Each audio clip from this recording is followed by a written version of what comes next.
देखो रिकॉर्डिंग का मैसेज क्या और स्क्रीन शेयर है। Yes ma'am.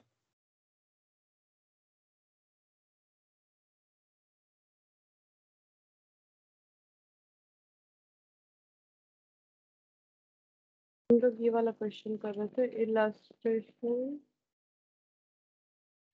Illustration 4 ma'am. Illustration 4 इसका बैलेंस शीट बाकी है। बैलेंस शीट बता देते, उसके बाद इलास्ट्रेशन 5 से स्टार्ट करेंगे।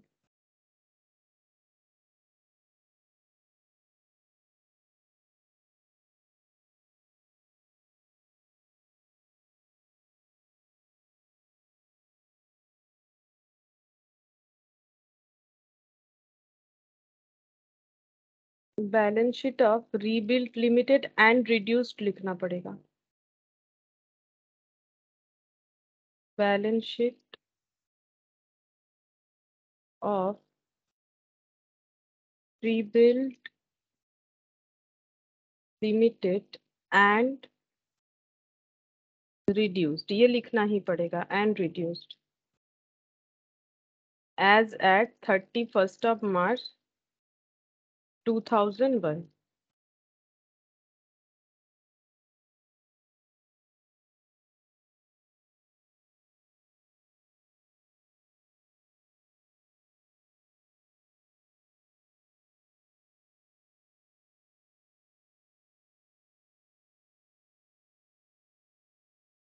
Particular notes number rupees. तो यहाँ पर क्या क्या लिखेंगे, सबसे पहले ये रहेगा equity and liabilities share holders fund.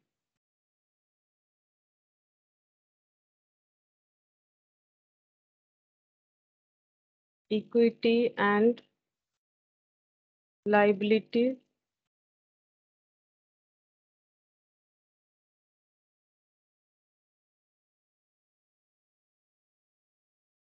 Share holders fund.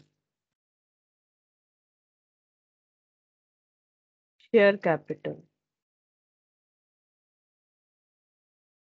इसमें नोट्स जरूर बनेगा क्योंकि इसमें तो चेंजेस था ही। अच्छा, इसके बाद शेयर कैपिटल के बाद रिजर्व सरप्लस में सिर्फ लॉस था। नोट्स नंबर 2 में जाके हम लोग देख सकते हैं, लॉस था जो कि राइट ऑफ हो गया, तो इसका और कुछ नहीं बनने वाला। यहाँ पर हो जाएगा non current liability long term borrowing loan. अब इसमें भी कुछ मॉडिफिकेशन हुआ था। यहाँ पर अगर हम लोग देखें लोन का जो ट्रांजैक्शन था, जैसे कि लेंडर ऑफ द कंपनी कुछ पेमेंट किया गया, इस तरह से बहुत सारा चीज लिखा हुआ था, तो इसका नोट्स हम लोग बनाएंगे। अगर वो नील हो जाता है तो ठीक है, मतलब खत्म हो जाता है लोन, या फिर रहेगा तो जितना अमाउंट रहेगा हम लोग लिख सकते हैं।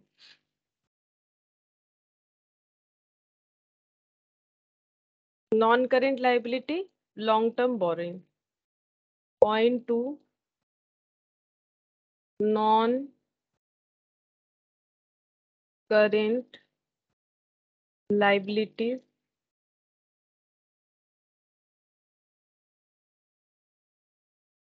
Long term borrowing.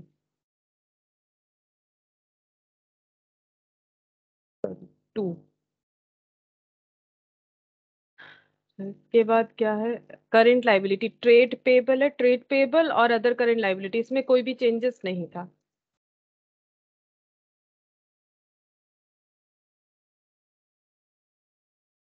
Current liability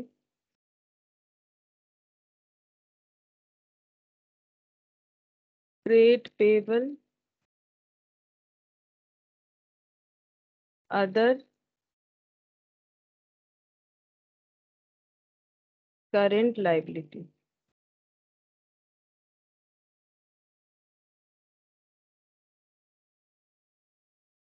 total of liability यहाँ हो जाएगा asset.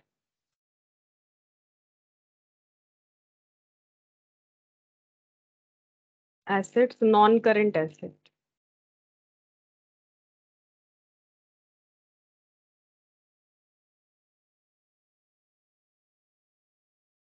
Point A PPE property plant and equipment. अच्छा, इसमें कोई चेंजेस था कि नहीं मुझे याद नहीं आ रहा। प्रॉपर्टी प्लांट इक्विपमेंट में मुझे नहीं लगता है कोई चेंजेस था। ठीक है, तो फिर इसका जो भी हो नोट्स बना हुआ है तो नोट्स बना लेंगे। ठीक है, यहाँ पर बना हुआ है बिल्डिंग एट, अच्छा हाँ, एक शायद प्लांट का वैल्यू कम करने के लिए बोला था यहाँ पर, right of 35,000 value from plant, तो इसका भी बनना चाहिए नोट्स। ठीक है, तो ये नोट्स नंबर हो जाएगा 4, प्रॉपर्टी प्लांट इक्विपमेंट, ये नोट्स नंबर, हाँ यहाँ पर 2 तक है तो यहाँ पर 3 हो जाएगा, 3 हो जाएगा प्रॉपर्टी प्लांट इक्विपमेंट। और पॉइंट नंबर बी में आ जाएगा इंटेंजिबल एसेट। इंटेंजिबल एसेट पूरा राइट ऑफ नहीं हुआ था, थोड़ा सा राइट ऑफ हुआ था, गुडविल एंड ट्रेडमार्क था। अदर करेंट लाइबिलिटी, ओ सॉरी, अदर करेंट लाइबिलिटी क्यों लिखा, intangible asset, intangible asset, 4th number. Current asset में इन्वेंट्री और trade receivable.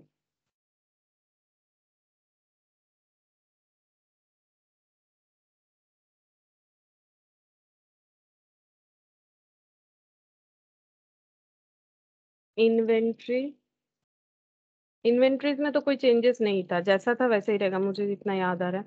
4 lakh, trade receivable 3,28,000, ये भी एज इट इज रहेगा, ट्रेड रिसीवेबल। और कैश एंड कैश इक्विवेलेंट में भी आ सकता है क्योंकि शेयर इशू हुआ था, कैश एंड कैश इक्विवेलेंट। अगर होगा तो यहाँ पर 5th नंबर आ जाएगा, नहीं तो नहीं रहेगा। फिर यहाँ पर हो गया टोटल। सब नोट्स बनाना पड़ेगा, notes to accounts, notes to accounts.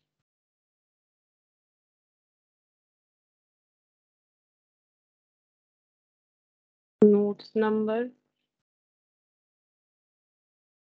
Particular rupees, rupees. अच्छा, यहाँ पर क्वेश्चन में एक चीज हमें बता दिया था लास्ट में, ये देखना पड़ेगा। Show by journal entries how the financial book are affected by the scheme, ये तुम लोग कर चुके थे। प्रिपेयर द बैलेंस शीट, जो भी कर रहे हैं after reconstruction, the nominal capital, nominal capital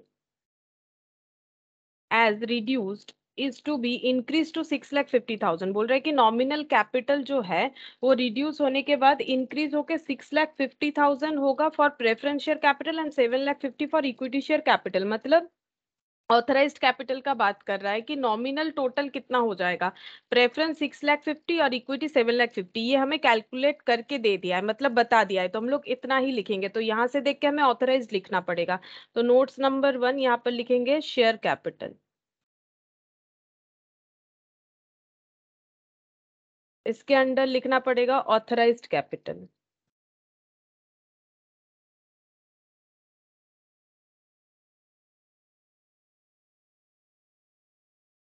authorised capital में लिखेंगे, अगर 6,50,000 है प्रेफरेंस शेयर, प्रेफरेंस शेयर को रिड्यूस करके कितना किया गया था, प्रेफरेंस शेयर का प्राइस हम लोग यहाँ पर एंट्री देखने से समझ जाएंगे। प्रेफरेंस शेयर का प्राइस किया गया था यहाँ पर, ये रहा 50, और यहाँ पर 10, प्रेफरेंस शेयर का प्राइस 10 किया गया था। तो ये कितना हो जाएगा, अगर 6,50,000 अगर प्रेफरेंस शेयर का प्राइस 10 किया गया था तो authorised share number of shares कितना हो जाएगा, 65,000, 65,000 होगा। ठीक है, ऑथराइज्ड शेयर हो जाएगा 65,000, तो 65,000 preference share capital, preference share of ₹10 each. Exam में लेकिन पूरा लिखना है, ये सब लैंग्वेज ऐसे हाफ हाफ लिखने से नहीं होगा। तो यहाँ पर हो गया 6,50,000, 6,50,000 यहाँ पर लिखेंगे। नेक्स्ट देखेंगे प्रेफरेंस, ये वाला इक्विटी वाला 7,50,000, इक्विटी का रेट शायद 2.5 बना था, यहाँ पर देख लेते हैं इक्विटी का रेट बना था, ये रहा 2.5। yes from bank account 2.5, हाँ, तो 7,50,000 पे 2.5 से डिवाइड करने से पता चलेगा नंबर ऑफ शेयर्स कितना होगा, 3 lakh, 3 लाख, तो 3 लाख लिखना पड़ेगा। 3 lakh equity share of ₹2.50 each, यहाँ पर 7,50,000, ये इसी तरह से लिखना पड़ेगा। टोटल करके हम लोग आउटर में लिख सकते हैं, ये हो गया 6 और 7 13 और 50 51 मतलब 14 lakh. Total authorised capital 14 lakh हो जाएगा। ये कहीं शो नहीं करना होता है एक्सेप्ट नोट्स टू अकाउंट्स, ये क्लोज हो जाएगा यहाँ पर। इसके बाद हम लोग को लिखना पड़ेगा issued, subscribed and paid up, ये सब डिस्क्लोज करना ही पड़ेगा। Issued, subscribed and paid up. अच्छा, इक्विटी शेयर का होगा, इक्विटी शेयर ऑफ ₹2.5 ईच, यहाँ पर नंबर लिख देंगे, number of equity share of ₹2.5 each. और प्रेफरेंस शेयर का हो जाएगा preference share of ₹10 each, 10 each. और यहाँ पर टोटल लिख के बाहर दिखा देंगे जितना होगा। तो पहले चेक करते हैं इक्विटी शेयर का कितना है, तो नंबर चेक करेंगे। ठीक है, तो पहले कैपिटल लिख लेते हैं, उसके बाद ही नंबर चेक कर लेंगे। तो कैपिटल अगर देखेंगे तो इक्विटी शेयर कैपिटल पहले यहाँ पर बैलेंस शीट में देखना चाहिए एक बार। बैलेंस शीट में अगर देखें तो इक्विटी शेयर कैपिटल जो 7,50,000 का था उसे कैंसिल कर दिया गया, और उसके जगह पे हमारा क्रेडिट देखना चाहिए। सिर्फ क्रेडिट देखेंगे कि इक्विटी शेयर कैपिटल कितना कितना कहाँ पर क्रेडिट हुआ है, उतना ही कैपिटल होगा। जितना कैपिटल क्रेडिट होता है वही होगा। ये तो कैंसिल हो गया, ये ऑलरेडी क्रेडिट था तभी ये डेबिट हुआ, मतलब ये ऑलरेडी कैंसिल हो चुका। बचा क्या है 37,500, यहाँ दिख रहा है कैपिटल। अब फिर से चेक करेंगे कैपिटल क्रेडिट इक्विटी शेयर वाला कहाँ हुआ है, फिर यहाँ पर हुआ है। यहाँ पर शायद कुछ शेयर अगेंस्ट शेयर इशू किया गया था, 3 शेयर्स इशू किए गए थे, यहाँ पर लिखा हुआ है मेरा। तो 1,12,500 इसके बाद वाला कैपिटल 1,12,500 ऐड हो जाएगा। नेक्स्ट पेज में देखेंगे इक्विटी शेयर कैपिटल ढूंढ रहे हैं हम लोग 1,80,000, यहाँ पर दिख गया ये वाला 1,80,000। अच्छा, इसके बाद यहाँ पर हो जाएगा ये वाला 30,000,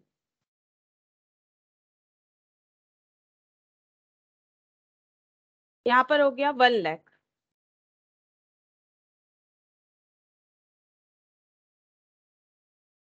और शायद नहीं है 4,60,000 टोटल। 4,60,000, ये सारी चीजों का टोटल होना चाहिए 4,60,000। ठीक है, तो कैपिटल टोटल हो जाएगा 4,60,000, 4,60,000। अच्छा, प्रेफरेंस शेयर का चेक करेंगे।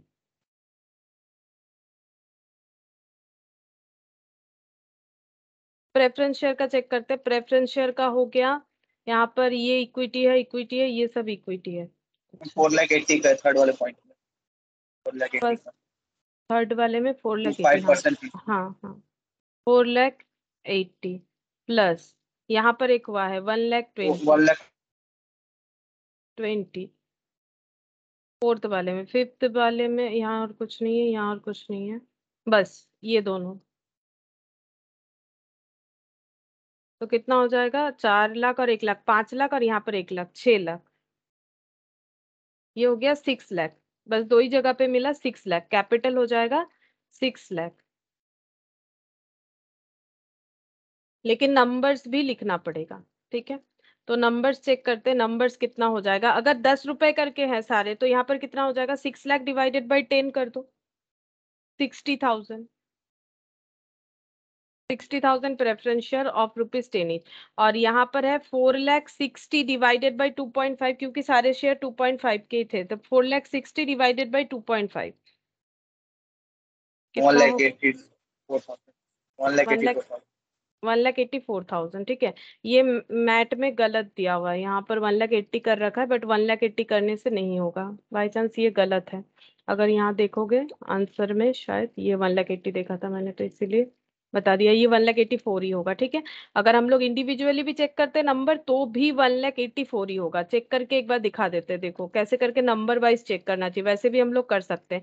यहाँ पर जितने भी सारे शेयर्स थे 50 रुपीज वाले, ये ऐसे चेक करने चाहिए। 50 रुपीज वाले जितने भी शेयर थे, लाइक ये वाला 15,000, 15,000 शेयर्स जो है उसको फिर से 2.5 में कन्वर्ट किया गया। तो यहाँ पर इसका नंबर ऑफ शेयर्स कितना हो गया 15,000, इस पे नंबर ऑफ शेयर्स कितना हो गया 15,000।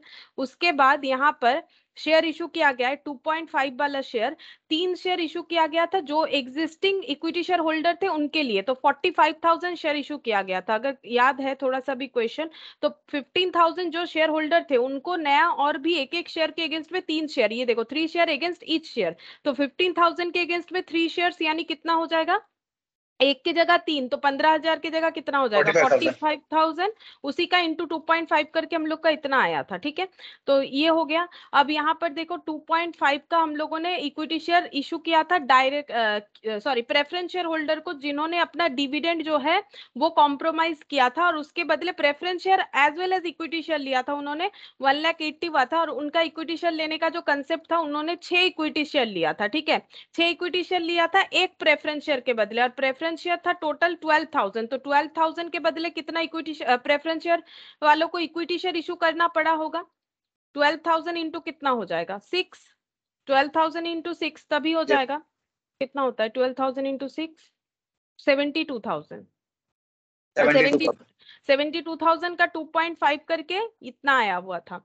अच्छा, और कहाँ पर इक्विटी शेयर था? और यहाँ पर लोन के लिए ये रहा 12,000, यहाँ तो मैंने लिख ही रखा था 12,000 इक्विटी शेयर इशू किया गया था। ये डायरेक्टली क्वेश्चन में बोला गया था कि 12,000 इक्विटी शेयर दिया जाएगा, नया वाला 2.5 वाला। अच्छा, और यहाँ पर इक्विटी शेयर नया इशू किया गया था, ये रहा 40,000 इक्विटी शेयर इशू किया गया था, 40,000 हो गया। और कहीं पर भी इक्विटी शेयर का कुछ कंसेप्ट नहीं था। अब इसको टोटल करो, देखो उतना ही नंबर आ जाएगा, मतलब मैट में डेफिनेटली वो गलत दे रखा है। टोटल करके देखो क्या 1,84,1,84 आ रहा है। तो हम लोग कैसे भी इसे चेक क्यों ना करें, क्योंकि वैसे भी सारा एक ही बेस का था, 2.5 ही था, तो इसीलिए नंबर गलत ही दे रखा है, कंफर्म वो गलत दे रखा है।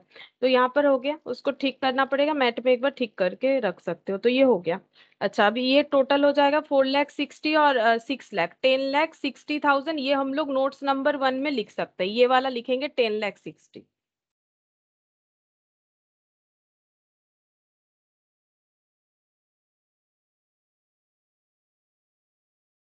एक मिनट, पानी आ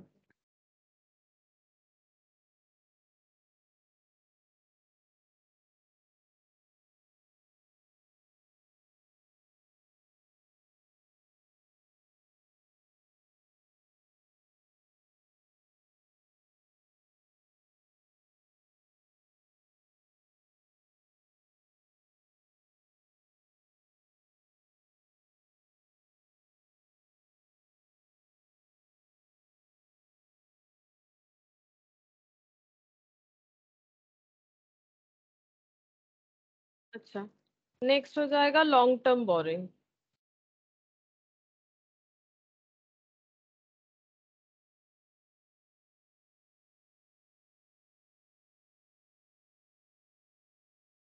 लॉन्ग टर्म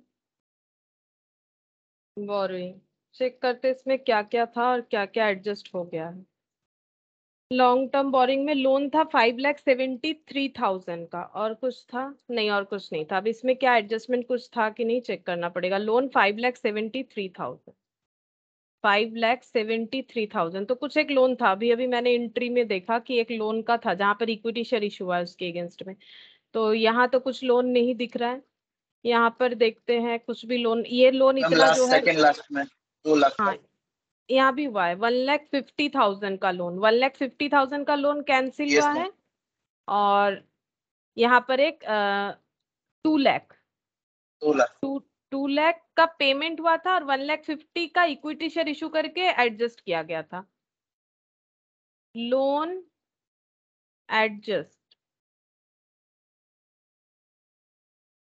1,50,000 और 2,00,000, तो कितना हो जाएगा 3,50,000। 3,50,000 तो बचेगा कितना 2,23,000 2,20,000 2,07,000 यस मैम 2,20,000 2,23,000 बचेगा। 2,23,000।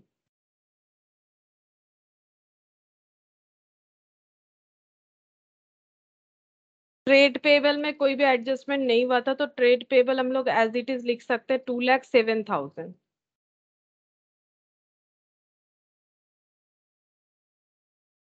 अदर करेंट लाइबिलिटी 35,000, इसमें भी कोई चेंजेस नहीं था। Other current liability 35,000। अब इसका टोटल करके देखना पड़ेगा, इसका टोटल करो। इसके बाद इधर notes number 3 property plant equipment.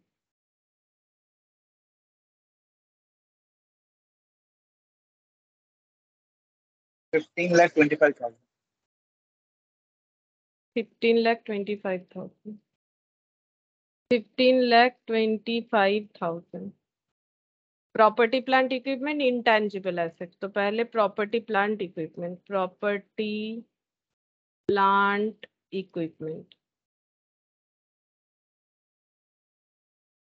Property plant equipment का टोटल वैल्यू था building at cost less depreciation 4 lakh,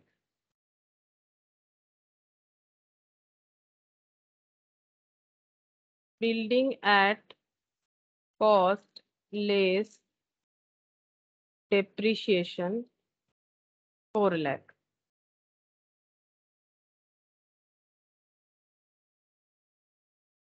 plant at cost less depreciation.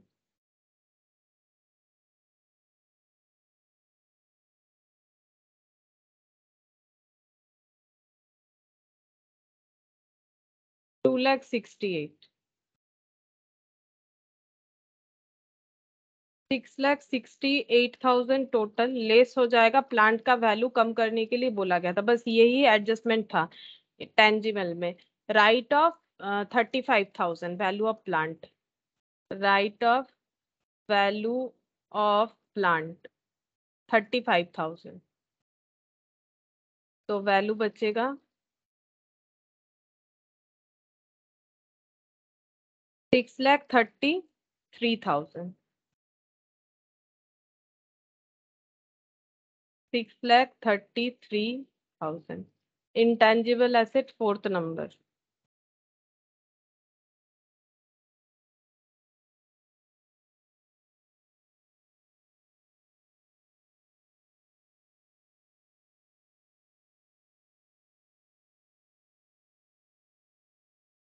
Trademark and goodwill at cost.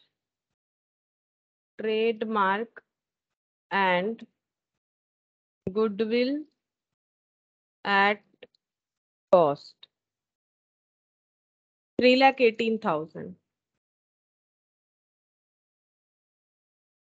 Less value return down उतना कर पाएंगे जितना वैल्यू बचेगा, इस हिसाब से एक लैंग्वेज बोला हुआ था कि कैपिटल रिडक्शन में जितना वैल्यू बचेगा उससे हम लोग सफिशिएंट अमाउंट यूज कर सकते हैं ट्रेडमार्क और गुडविल को राइट ऑफ करने के लिए। तो राइट ऑफ सिर्फ 1,66,500 ही हो पाया था, तो उतना ही लेस करेंगे 1,66,500। राइट ऑफ 1,66,500, तो बचा कितना?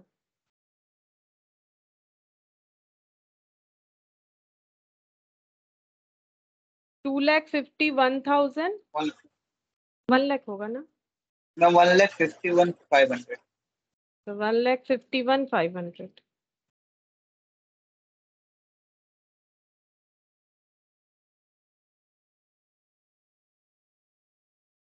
करेंट एसेट इन्वेंट्री 4 लाख, इसमें कोई चेंजेस तो नहीं था, कोई एडजस्टमेंट नहीं था, तो 4 लाख ही रह जाएगा। ट्रेड रिसीवेबल 3,20,000, इसमें भी कुछ प्रोविजन ये सब तो कुछ बोला नहीं था, तो 3,28,000 जैसे वैसे रहेगा। और कैश एंड कैश इक्विवेलेंट ये हमें चेक करना पड़ेगा, 5th नंबर नोट्स बनेगा cash and cash equivalent.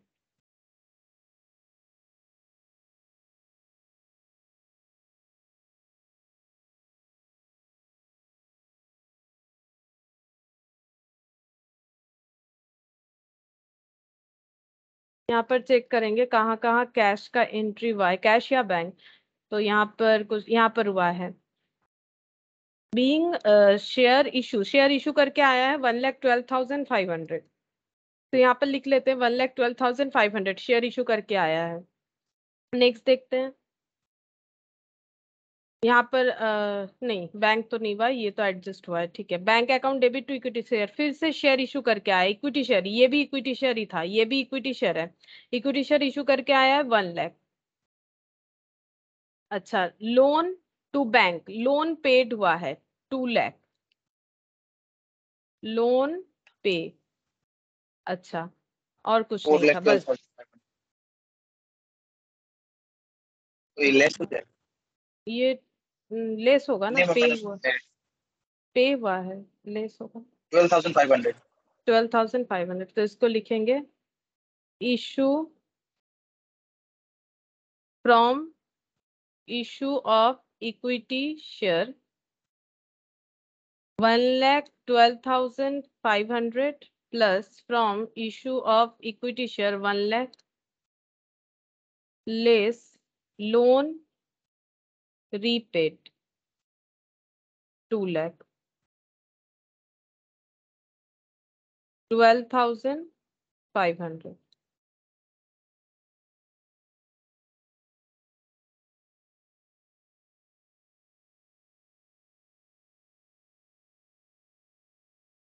Add करना पड़ेगा, सेम आना चाहिए 15,25,000.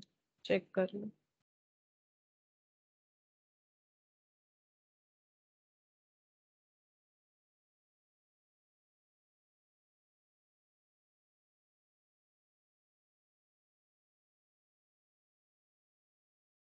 Yes, ma'am, आ रहा है.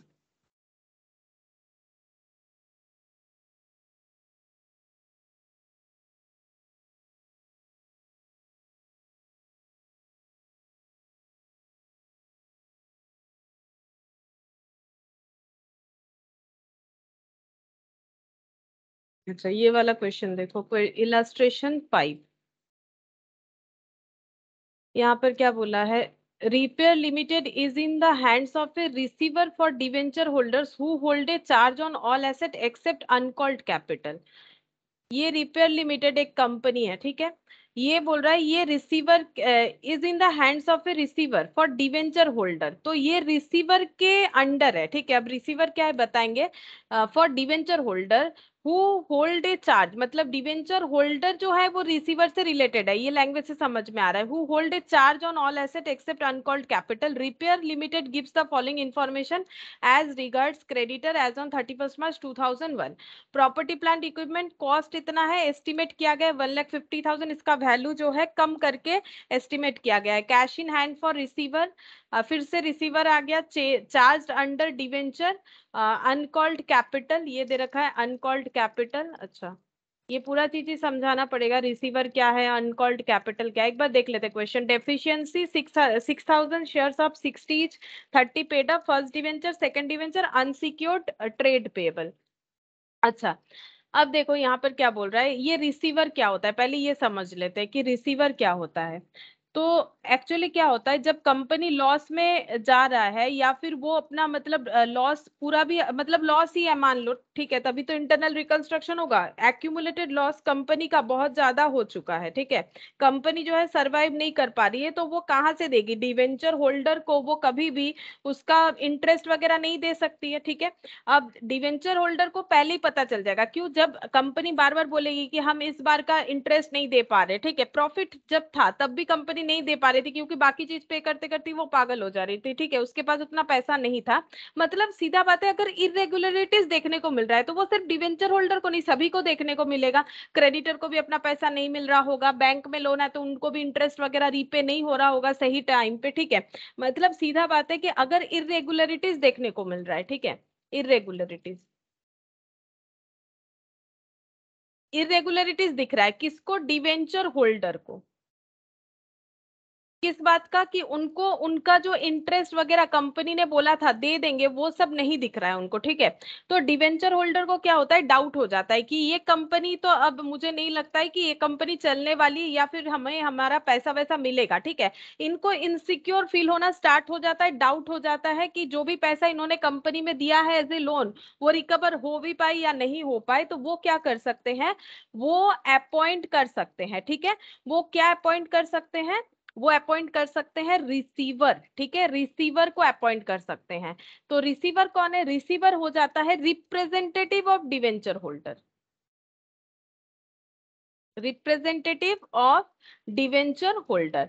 तो डिवेंचर होल्डर के रिप्रेजेंटेटिव के हिसाब से रिसीवर को हम लोग क्या कर सकते हैं, रिसीवर को अपॉइंट कर किया जाता है, ठीक है. अब रिसीवर का काम क्या होता है, बेसिकली रिसीवर का काम ये होता है कि रिसीवर जैसे ही कंपनी में आता है वो सारे एसेट का चार्ज अपने अंडर ले लेता है, सारे एसेट का चार्ज अपने अंडर ले लेता है। इसका मतलब कंपनी के पास ऑन दैट मोमेंट जितने भी एसेट होंगे वो सारे एसेट को वो अपने अंडर ले लेगा। ठीक है, ये बोला है ना, who hold a charge on all asset except uncalled capital, but uncalled capital का चार्ज वो नहीं ले सकता क्योंकि जो कैपिटल कॉल ही नहीं हुआ है उसका चार्ज लेके क्या करेगा। चार्ज क्यों लेता है, एसेट को अपने अंडर कर लेता है और जब देखता है कि कंपनी एकदम ही बंद होने वाला है या फिर इसका कुछ नहीं होने वाला है वो एसेट को बेच बेच के डिवेंचर होल्डर को पैसा दे देता है। ठीक है, अब कौन सा एसेट नहीं ले सकता है, अगर कोई एसेट पहले से ही मॉर्टगेज है, मान लो किसी बैंक से भी लोन लिया हुआ था, उस बैंक के लोन के अगेंस्ट में कोई एक प्लांट सपोज मॉर्टगेज किया हुआ था, तो वो प्लांट जो है वो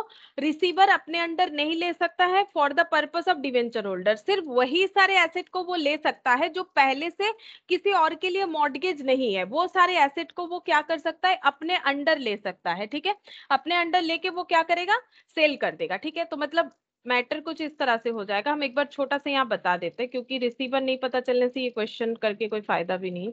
यहाँ पर ये देखो, मैम रिसीवर ये तो कौन फिर है। सारे, वो सारे क्या कहते हैं रिसीव, मतलब जो भी डिबेंचर होल्डर होंगे तो फिर ऐसे थोड़ा ना, उसके लिए तो मीटिंग वगैरह होती है तभी तो करते होंगे, ऐसे तो कोई भी नहीं कर सकता। और एक बार बोलोगे मुझे, ये क्या वाले बात जो है थोड़ा सा कट कट मैम के ये आएगा। सारे डिबेंचर होल्डर जो होंगे वो लोग कुछ मीटिंग वगैरह करते होंगे तभी तो कोई रिसीवर अपॉइंट होता होगा, डायरेक्ट ऐसे तो कोई नहीं कर सकता, और इनका परसेंटेज भी मतलब ज्यादा होना चाहिए डिबेंचर का। हाँ, मतलब डिवेंचर होल्डर तो अपने बेनिफिट के लिए क्या करेंगे, रिसीवर को अपॉइंट करेंगे। ठीक है, डिवेंचर होल्डर्स जो है वो एक्चुअली कंपनी के साथ बात करके ही अपॉइंट किया जाता है, कंपनी को ये करना भी पड़ेगा, रूल्स है। ठीक है, मतलब ये पूरा बात होके ही अपॉइंट किया जाता है क्योंकि डिवेंचर होल्डर तो आउटसाइडर है ना, तो डिवेंचर होल्डर को क्या करना पड़ेगा, डिवेंचर होल्डर को अगर उसका पैसा ना मिले, क्योंकि उनको तो क्या मिलता है, उनको सिर्फ इंटरेस्ट वगैरह मिलता है, बाकी किस चीजों से तो उनका लेना देना है नहीं, वो तो इक्विटी शेयर होल्डर है नहीं कि लॉस प्रॉफिट दोनों ही लेंगे। तो वो क्या करते हैं, मतलब ये रूल्स होता है कि अगर चाहे तो हम लोग रिसीवर को अपॉइंट कर सकते हैं, डिवेंचर होल्डर लोग चाहे तो कंपनी से बात करके मतलब एक्चुअली कंपनी से बात करके ही अपॉइंट किया जाता है। ठीक है, तो वो रिसीवर अपॉइंट हो जाने से क्या होगा उनका ये क्या इंटरेस्ट वाला बोले वो मुझे नहीं समझ में आया, इंटरेस्ट का क्या बात बोल रहे हो। मैं इंटरेस्ट नहीं बोला मैम, वो सारे मतलब मीटिंग वगैरह होता होगा उसमें फाइनलाइज करते होंगे तभी तो होगा ऐसे, मतलब हाँ मतलब हाँ, इंटरेस्ट मतलब जो होल्डर होता होगा उसको ज्यादा परसेंटेज होता है तभी ना, अगर जिसका कम लोन वगैरह हो तो इस चीज को नहीं कर सकता है। नहीं ये तो सभी के बेनिफिट के लिए होगा ना। ये देखो, डिवेंचर तो टाइप्स ऑफ डिवेंचर होता है, कंपनी जो टाइप्स ऑफ डिवेंचर इशू करती है वो तो किसी एक जन को नहीं करती है। जैसे देखो यहाँ पर भी दो टू टाइप्स ऑफ डिवेंचर था, फर्स्ट डिवेंचर और यस। Second debenture. तो इसमें बहुत सारे लोग होंगे, हो सकता है किसी का होल्डिंग कम है किसी का होल्डिंग ज्यादा है, वो बात अलग है, लेकिन बेनिफिट तो सभी को मिलेगा और सभी को खर्च मतलब रिसीवर अपॉइंट का जो खर्चा वगैरह है वो भी कंपनी के तरफ से होगा। ठीक है, वो कंपनी के तरफ से होगा, रिसीवर को अपॉइंट करने का जो है वो कंपनी के तरफ से होता है और इसका बेनिफिट जो है ये सभी डिवेंचर होल्डर को मिलेगा क्योंकि आउटसाइडर है ना, इतना तो करना ही पड़ेगा, आउटसाइडर को पहले पेमेंट करना ही पड़ेगा। इस वजह से वो लोग क्या करते हैं, ताकि कंपनी अपना एसेट अपने तरीके से बेच ना दे जिसमें मॉर्टगेज वगैरह ना है, उनको अपना जो हिस्सा है वो मिल जाए, उसके बाद कंपनी जो करे उनको इससे कोई लेना देना नहीं है। इसीलिए वो लोग क्या करते हैं, मतलब कंपनी को पूरा ये जो है चेक करते रहेगा, रिसीवर जो पर्सन होगा वो पूरा कंपनी को जो है देखते रहेगा कि मतलब पहला सारा एसेट अपने अधिकार में ले लेगा कि जब भी कंपनी का हालत खराब होगा कंपनी अपने मर्जी से कोई एसेट नहीं बेच पाएगी, रिसीवर के अंडर से ही बेचेगी। वैसे भी डिवेंचर इशू करने से वैसे भी ट्रस्टी वाला मैटर तो होता ही है। यहाँ पर रिसीवर बोला है, जब हम लोग ग्रुप 1 में डिवेंचर पढ़ रहे थे, ठीक है, रिडेम्पशन ऑफ डिवेंचर, यस वहां पर मैम। हम लोगों ने सिंकिंग फंड, तो ट्रस्टी तो वैसे भी रहता ही है, कंपनी के ही कुछ लोग जो है वो ट्रस्टी अपॉइंट कर देते हैं ना, कि कंपनी के ही कुछ लोग ट्रस्टी की तरह काम करते हैं ताकि इनका ट्रस्ट जो है कंपनी के प्रति वो रहे, डिवेंचर होल्डर को कभी धोखा नहीं मिलना चाहिए, लोन दिया है ना उन्होंने तो फिर नहीं तो रेपुटेशन खराब होता है। इक्विटी शेयर का बात अलग हो जाता है, उनका उनको पता ही है कि प्रॉफिट होगा तो प्रॉफिट, लॉस होगा तो लॉस, मुझे तो वो बेयर कर रहे हैं क्योंकि घर का बात हो जाता है, और इनके लिए ये घर का बात नहीं, ये बाहर वाले इनको अपने इन्होंने उधार दिया है, इनको उधार का अपना पैसा रिटर्न चाहिए। इसीलिए जैसे ट्रस्टी होता है ना, तो ट्रस्टी तो पहले से ही अपॉइंट होता है, मतलब ऐसा नहीं कि कंपनी लिक्विडेट जा रहा है या फिर कंपनी एक्यूमुलेटेड लॉस कर रहा है तभी ट्रस्टी अपॉइंट होता है, उसमें देखो ट्रस्टी पहले से ही रहता है उस कंसेप्ट में। तो यहाँ पर भी उसी तरह से कि रिसीवर को अपॉइंट किया जाएगा। अच्छा अब देखो यहाँ पर एक्चुअली रिसीवर कब अपॉइंट किया जाएगा, अगर इरेगुलरिटीज है, irregularities in repay of interest. ठीक है, नॉर्मली तो डिवेंचर होल्डर को इंटरेस्ट ही मिलता है, और अगर मान लो कोई रिडेम्पशन था वो भी नहीं कर रहा है कंपनी, तो भी हो सकता है रीपे ऑफ इंटरेस्ट एटसेट्रा लिख देते हैं। ठीक है, तो receiver can appoint.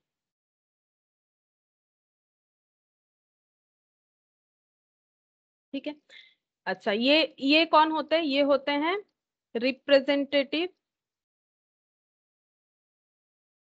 Of debenture holder. Debenture holder के लिए पॉसिबल नहीं है हमेशा कंपनी पे नजर रखना कि कंपनी क्या कर रही है क्या नहीं कर रही है, तो उन्होंने अपने तरफ से क्या किया, अपना एक रिप्रेजेंटेटिव रख दिया।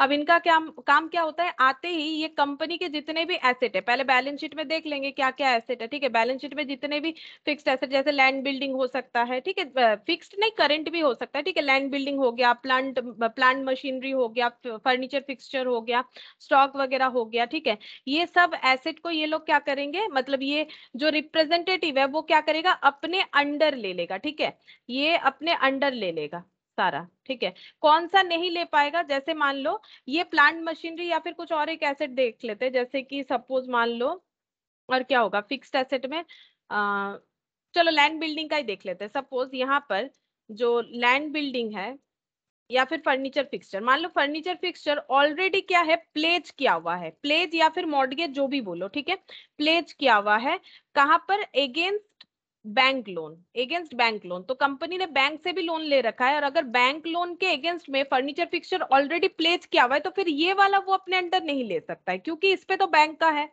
बैंक का राइट्स है।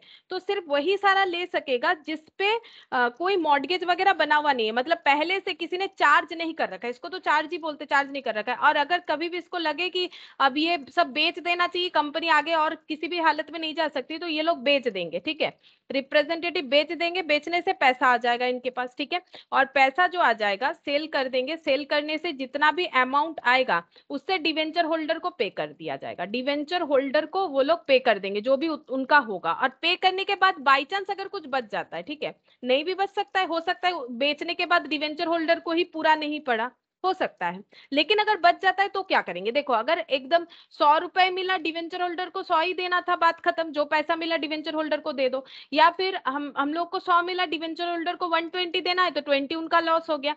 लेकिन अगर ऐसा हुआ कि हम लोगों के पास आ गया है 100 रुपीज, लेकिन डिवेंचर होल्डर को देना है 90, तो 10 बच जाएगा, दैट इज सरप्लस। अगर सरप्लस बच जाता है, ठीक है, सरप्लस भी बच सकता है, ऐसे सिचुएशन में सरप्लस भी बच सकता है। तो अगर सरप्लस बच जाएगा, देन हम लोग क्या करेंगे, देन हम लोग ये सरप्लस अमाउंट दे देंगे लिक्विडेटर को। लिक्विडेटर का भी हम लोग का कंसेप्ट है, मतलब इसका भी चैप्टर हमें पढ़ना पड़ेगा। लिक्विडेटर को कौन अपॉइंट करता है, लिक्विडेटर तब अपॉइंट होता है जब कंपनी बंद होने वाली, यहाँ पर बंद नहीं हो रहा है। ठीक है, यहाँ पर क्या हो रहा है, कंपनी का हालत खराब है, उसको ठीक करने का कोशिश किया जा रहा है। अगर कंपनी बंद हो जाएगी, ये डिक्लेयर हो गया है कि लिक्विडेट में जा रही है, तो लिक्विडेटर अपॉइंट होते हैं।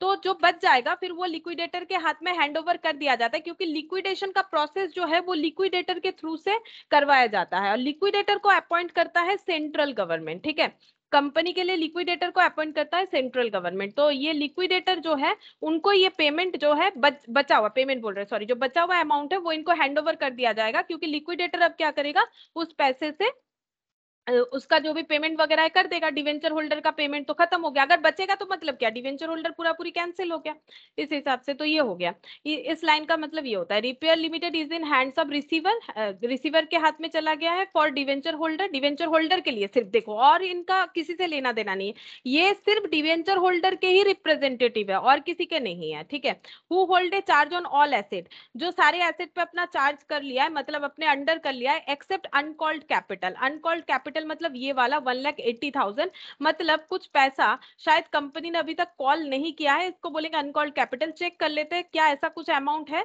हाँ है, 6,000 शेयर्स जो है 60 ईच करके 30 पेड अप है, तो अनकॉल्ड कितना है? 6,000 शेयर्स अगर 30 पेड अप है 60 रुपीज करके, तो अनकॉल्ड कितना है? 30। हाँ, तो 30 into 60 कितना हो जाएगा? 60 मतलब 6,000 एक्चुअली। 6,000 तो 90,000, 1,80,000। 1,80,000 यानी अनकॉल्ड है और 1,80,000 ही पेड अप है, तो इससे दो अमाउंट सेम है, इस वजह से कंफ्यूज हमें नहीं होना है। 6,000 में से 60 का था, 30 पेड अप है तो 30 अनपेड है, तो जितना पेड अप कैपिटल है उतना ही अनपेड कैपिटल है। लेकिन ये 1,80,000 कैसे आया है? 6,000 इंटू 30 पेड अप करके, और वहां पर ऊपर जो अनकॉल्ड दिखा रहा है, ठीक है, ये पेड अप कैपिटल इस तरह से, अनकॉल्ड जो दिख रहा है ये कैसे आया है? ये जो अनपेड अमाउंट है, बाई चांस ऐसा डिजिट है कि दोनों ही सेम आ रहा है, तो ये अनकॉल्ड कैपिटल पे इसका कोई चार्ज नहीं है। Repair limited gives the following information regards creditor, creditor के रिगार्ड्स में दिया हुआ है, अच्छा ठीक है।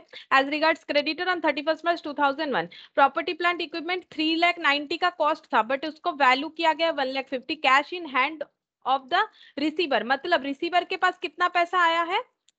2,70,000 इनके पास कैश है। Charge under debenture 4,20,000, charge under debenture कितना हो गया है?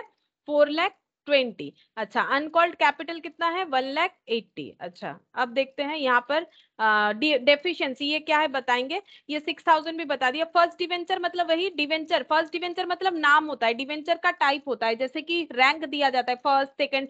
फर्स्ट सेकंड का मतलब होता है जब डिवेंचर होल्डर को पे किया जाएगा पहले फर्स्ट डिवेंचर वाले को मिलेगा, उसके बाद ही सेकंड डिवेंचर वाले को मिलेगा, ठीक है, तो ये हो गया।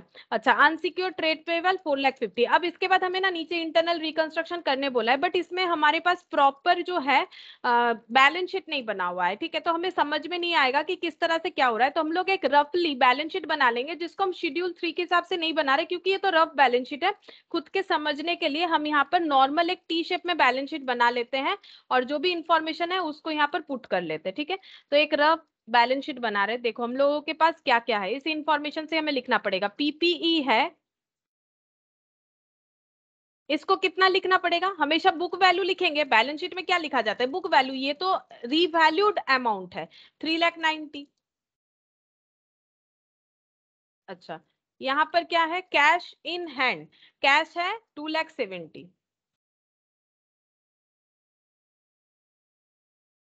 मतलब मैंने बोला ना ये सारे एसेट को अपने अंडर कर लेते, तो कैश को भी अपने अंडर कर लिया है। 2,70,000 शायद कंपनी के पास कैश था, वो भी अपने अंडर कर लिया है। Charge under debenture 4,80,000। अच्छा, एक मिनट, ये क्या बोला है? Charge under debenture. अच्छा, ये एक बार टोटल करो कितना हो रहा है, ये टोटल करो, ये दोनों का टोटल करो। 4,20,000 होगा, चेक करो। 6,60,000 आ रहे हैं। अच्छा, इन दोनों का टोटल हाँ, ये दोनों का ना, 4,20,000। वही यही तो हो गया चार्ज अंडर डिवेंचर, मतलब डिवेंचर होल्डर के लिए रिसीवर बोल के जो पर्सन, जो कि डिवेंचर होल्डर का रिप्रेजेंटेटिव होता है, उन्होंने क्या क्या अपने अंडर कर लिया है? प्रॉपर्टी प्लांट इक्विपमेंट अपने अंडर कर लिया है, जिसका कॉस्ट 3,90,000 है, लेकिन जिसका वैल्यू मार्केट में शायद 1,50,000 हो रहा है, ठीक है। और कैश को भी अपने अंडर कर लिया है, तो इनके पास कितना अपने अंडर चार्ज है? चार्ज मतलब अपने अंडर कितना रख पा रहे हैं? 4,20,000, ये इन दोनों का टोटल दिया हुआ है। इसीलिए हम बैलेंस शीट बना रहे ताकि हम लोग समझ पाए कि कौन सा अमाउंट क्या हमें रिप्रेजेंट कर रहा है। तो ये दोनों का टोटल हो गया। अनकॉल्ड कैपिटल है 1,80,000। क्या कभी अनकॉल्ड कैपिटल लिखा जाता है बैलेंस शीट में? सोचो, हम लोग बैलेंस शीट में क्या लिखते नो हैं? हम मैम, लोग हाँ, नहीं लिखा जाता है। ऑथराइज्ड सिर्फ इशू सब्सक्राइबर कॉल्ड। ऑथराइज्ड भी बैलेंस शीट में तो नहीं लिखते, वो नोट्स टू अकाउंट्स में लिखते हैं। अनकॉल्ड भी नोट्स टू अकाउंट्स में लिखा जाता है। नोट्स टू अकाउंट्स में अनकॉल्ड लिखा जाता है, नोट्स टू अकाउंट्स में ऑथराइज्ड लिखा जाता है। नोट्स टू अकाउंट्स में तो सभी लिखा जाता है, जैसे कि ऑथराइज्ड लिखा जाता है, इशूड लिखा जाता है, सब्सक्राइब लिखा जाता है, पेड अप लिखा जाता है, अनपेड लिखा जाता है। लेकिन बैलेंस शीट में क्या दिखाया जाता है या फिर क्या नहीं दिखा सकते? ऑथराइज्ड नहीं दिखा सकते हैं, अनकॉल्ड नहीं दिखा सकते, सिर्फ जितने से हमें पैसा आया है, जितना कैपिटल हमारा इशू हुआ है उतना ही दिखा सकते हैं। तो ये जो है ये नोट्स टू अकाउंट्स में सिर्फ डिस्क्लोज होगा, बट वो बैलेंस शीट में नहीं जाएगा अनकॉल्ड कैपिटल, ठीक है। अच्छा, ये ऑथराइज्ड वाला अभी तो हम लोगों ने यहाँ पर लिखा था ना, ऑथराइज्ड 14 लाख, क्या ये हम लोगों ने कहीं दिखाया? कहीं नहीं दिखाना है, ये सिर्फ नोट्स टू अकाउंट्स में डिस्क्लोज करना है, ये बैलेंस शीट में कभी नहीं दिखाना है। पुराने कंसेप्ट में बैलेंस शीट में दिखाया भी जाता था तो वो लाइन से क्लोज कर दिया जाता था, उसको हम लोग कभी भी आउटर कॉलम में नहीं दिखाते थे। जब दो कॉलम होता था तो वो आउटर कॉलम में नहीं जाता था, वो इनर कॉलम में ही रह जाता था। हमें सिर्फ इतना दिखाना है कि paid up, issued, subscribed, paid up, वही दिखाना होता है। अच्छा, तो अनकॉल्ड कैपिटल तो नहीं दिखाएंगे, चलो ये हो गया। डेफिशिएंसी बाद में बताएंगे। तो कॉल्ड जितना पेड अप कैपिटल है उतना दिखा देंगे। पेड अप कैपिटल कितना है वो इधर दिखाएंगे, इक्विटी शेयर कैपिटल बोल के। पेड अप कैपिटल कितना है? अभी तो बोला था मैंने 6000 इंटू 30, जितना अनकॉल्ड था उतना ही पेड अप था, half 1,80,000। 1,80,000। First debenture 3 lakh, liability side में हो जाएगा। First debenture 3 lakh, second debenture 6 lakh,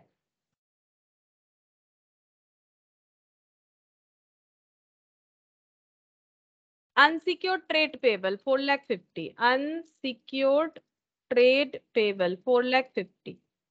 और तो कुछ नहीं है, इसका टोटल करेंगे फिर इधर भी टोटल करेंगे। ये ज्यादा दिख रहा है मुझे, ये तो कम ही दिख रहा है, ये 5 लाख से थोड़ा ज्यादा दिख रहा है। ये टोटल करो, ये है 6 लाख, ये है 4,50,000, मतलब 10,50,000, 10,50,000 और ये 3 लाख, 13,50,000, 13 और 1 14 लाख, 15,50,000। 15,50,000, 50 या 30?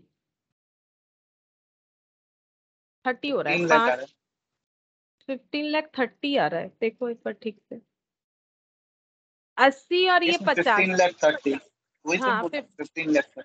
अच्छा 15,30,000, तो इधर कितना कम हो रहा है? ये टोटल करने के बाद कितना कम हो रहा है? 90 और 70, 8,70,000। 8,70,000, 8,70,000 ये कम हो रहा है। ये देखो डेफिशिएंसी के साथ टैली हो जाएगा शायद। अच्छा, डेफिशिएंसी के साथ टैली नहीं हो रहा है। अच्छा एक सेकेंड, ये डेफिशिएंसी दिख रहा है 7,50,000। अच्छा, इसको बाद में देखते हैं क्या होगा। 8,70,000 हम लोग का यहाँ पर आ रहा है बैलेंस, ठीक है। ये क्या दिख रहा होगा? अगर कोई इंटरनल रिकंस्ट्रक्शन वाला कंपनी है तो उसका लॉस दिख रहा होगा। लॉस किधर लिखा जाता है? लॉस लिखा जाता है एसेट साइड में। अगर हम लोग टी शेप में करें ना इसी वजह से, तो लॉस कहाँ पर दिखाया जाता है? लाइबिलिटी सॉरी एसेट साइड में। तो यहाँ पर लिख देते हैं पीएल डेबिट बैलेंस, ब्रैकेट में लिख दिया मैंने पीएल का डेबिट बैलेंस, ठीक है। तो ये इसी को हम लोग बोलेंगे डेफिशिएंसी। डेफिशिएंसी मतलब जितना हम लोग का कम हो रहा है, अगर कम से कम इतना प्रॉफिट होता तो सही रहता ना, तो ये डेफिशिएंसी दिख रहा है।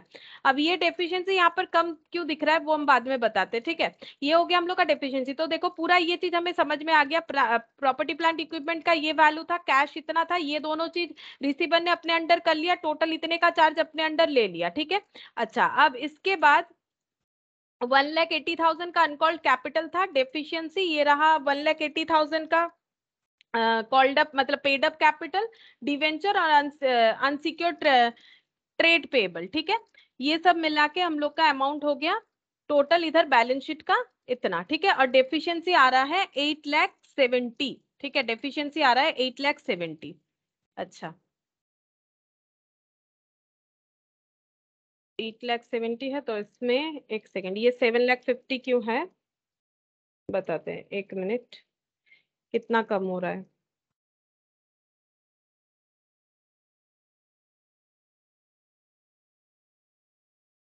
1,20,000, 1,20,000। अच्छा ठीक है, देखते हैं आगे पढ़ने से समझ में आएगा क्यों यहाँ पर ये डिफरेंस क्यों आया, ठीक है। देखते हैं शायद आगे कोई एडजस्टमेंट होगा, उसके बाद हम लोग देखते हैं। टोटल डेफिशिएंसी तो इतना दिख रहा है, अब इन्होंने अपना डेफिशिएंसी क्यों कम दिखा रखा है देखते हैं। अच्छा, अब यहाँ पर क्या बोला है देखो, ए होल्ड्स द फर्स्ट डिवेंचर। ए कौन है? ए कोई एक पर्सन होगा जो कि डिवेंचर होल्डर है इस कंपनी का फॉर 3 लाख, 3 लाख रुपीस का डिवेंचर होल्ड कर रखा है। मतलब 3 लाख इसने कंपनी को लोन दिया था एज ए डिवेंचर। कौन सा टाइप वाला? फर्स्ट, क्योंकि इनका 2 टाइप डिवेंचर था। And second debenture 3 lakh. तो ए के पास इस कंपनी का 3 lakh first debenture, 3 lakh second debenture है। He is also an unsecured creditor of 90,000। इसमें से 90,000 का क्रेडिटर कौन है? ए है।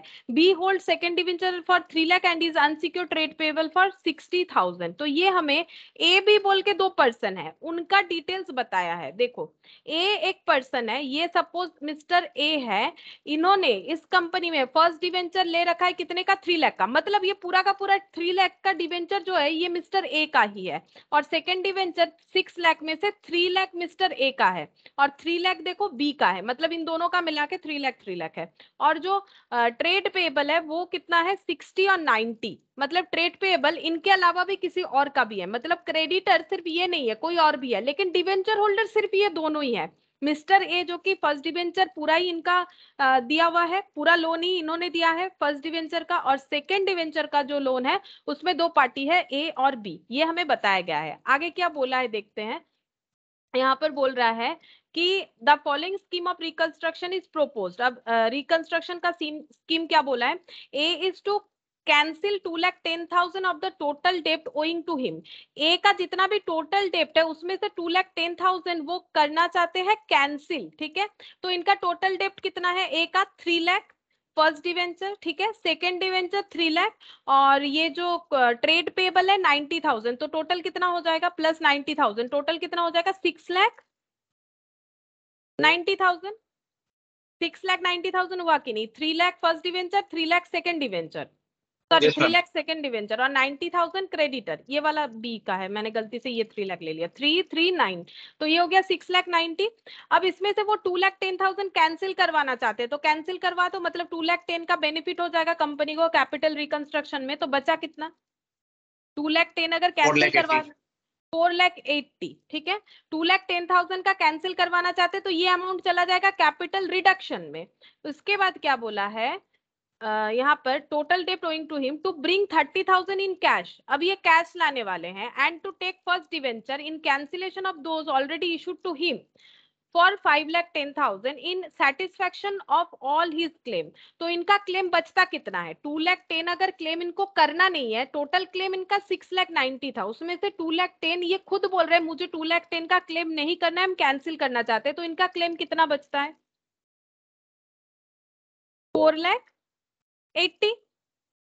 इनका 4 लाख क्लेम 80 का। 4,80,000 का क्लेम बचा। अब इसको कैसे एडजस्ट करने वाले? इसको एडजस्ट करने वाले ये बोल रहे हैं हम और भी 5,10,000 का जो है फर्स्ट डिवेंचर वो एक्सेप्ट करने के लिए रेडी है। लेकिन इनका पहले का लाइबिलिटी कितना है? 4,80,000, ठीक है। मतलब कंपनी को इनको 4,80,000 देना पड़ेगा। बट ये बोल रहे हैं कि हम कंपनी से कंपनी को और भी लोन देंगे 5,10,000 का भी। ये राजी ऑब्वियसली इन्होंने एग्री किया होगा, वो सब तो पहले ही हो जाता है, एग्री जरूर हुआ होगा। तो ये 5,10,000 का डिवेंचर जो है वो लेना चाहते हैं, ठीक है। तो ये अगर 5,10,000 का डिवेंचर लेना चाहते हैं ले लेंगे, इनको 5,10,000 का डिवेंचर इशू कर देंगे। अब ये ले रहे हैं तो हमें एंट्री तो करना ही पड़ेगा, 5,10,000 का डिवेंचर इशू कर दिया जाएगा इनको। अच्छा, और क्या बोल रहा है? In cancellation of those already issued to him take first debenture, first debenture लेना चाहते हैं, ठीक है, 5,10,000 का। अच्छा, और 30,000 कैश लाएंगे। अब 30,000 कैश ये लेके आ रहे हैं और 5,10,000 का डिवेंचर, तो दोनों का एडजस्ट करके देखो 4,80,000 आता है। 5,10,000 से 30,000 माइनस कर दो। Yes ma'am 4 lakh 80। ऐसा क्यों हुआ देखो। अब अगर इनको कंपनी को 4,80,000 देना है, ठीक है, अब ये अपना और भी 30,000 ला रहे हैं, तो इनका क्लेम कितना बन जाता है? टोटल करो। अगर कंपनी को इनको 4,80,000 देना है और ये और भी 30,000 ला रहे हैं, तो टोटल क्लेम कितना बनेगा? अब ये 30,000 और भी दे रहे हैं ना, तो टोटल क्लेम 5,10,000 का बन गया, ठीक है। इस 5,10,000 का जो टोटल क्लेम है इसको कंपनी बोल रही है फिर से डिवेंचर बना लेंगे। ये कंसेप्ट है, फिर से बता रहे हैं। ये इनका टोटल क्लेम बनता था 3 lakh first debenture, 3 lakh second debenture, 90,000 का क्रेडिटर मिला के 6,90,000 कंपनी को इनको देना चाहिए था, जिसमें से कंपनी इनसे कॉम्प्रोमाइज करवा ली है 2,10,000 हो गया। अब कंपनी को इनको 4,80,000 देना है, कंपनी वो तो नहीं दे रही है, ऊपर से बोल रही है 30,000 लेके आओ, तभी ये बोल रहे हैं 30,000 लाएंगे। तो इनका क्लेम 4,80,000 से इंक्रीज करके 5,10,000 हो गया। अब कंपनी बोल रही है ये 5,10,000 तो हम दे नहीं सकते, इसको डिवेंचर बना लो, ठीक है, मतलब ये 5,10,000 को लोन बना दो मेरे कंपनी में। तो लोन बन गया, कैसा लोन, नॉर्मल लोन नहीं, डिवेंचर बना लो। तो डिवेंचर, ये इन्होंने ये चीज जो है एक्सेप्ट कर लिया। क्या ये समझ में आ गया, ये क्या क्या हमारा ट्रीटमेंट होगा, क्योंकि इसी हिसाब से अभी एंट्री करेंगे हम लोग। ठीक है, तो यहाँ पर एंट्री करेंगे तो सबसे पहले हम लोग पहले ए का जो क्लेम है उसको यहाँ पर लिखेंगे पहले, कि ये वाला पॉइंट कि ए का कितना लाइबिलिटी है वो पहले हम लोग यहाँ पर एसर्टेन करेंगे, मतलब इसको असाइन करवाएंगे ए का जो लाइबिलिटी है। तो यहाँ पर लिखेंगे जर्नल एंट्रीज, ए के पास क्या क्या लाइबिलिटी है, फर्स्ट डिवेंचर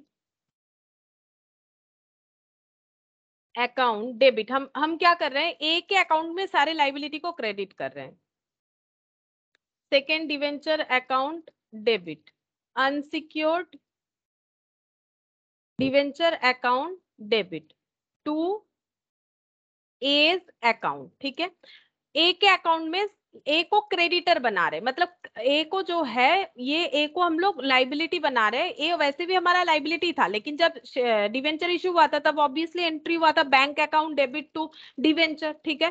पैसा जब मिला था bank account to bank account debit to debenture. अब जो डिवेंचर नहीं रहेगा, क्योंकि उसको कैंसिल कर दिया जाएगा ना पहले वाला, अब नया फर्स्ट डिवेंचर इशू होगा, उसका जो अमाउंट है वो अलग हो जाएगा। इसीलिए हम लोग देखेंगे कि ए को हमें कितना पे करना है। तो ए को फर्स्ट डिवेंचर का 3 लाख देना पड़ेगा। अब वो हम लोग कैसे सेटल करेंगे वो तो कंपनी बाद में बता रही है कैसे सेटल करेगी, ठीक है।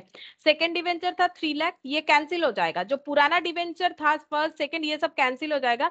अनसिक्योर्ड 90,000, तो टोटल ए का लोन जो है, मतलब टोटल ए का पेएबल अमाउंट कंपनी की तरफ से बनता है 6,90,000। इसको हम लोग लिखेंगे being a is total liability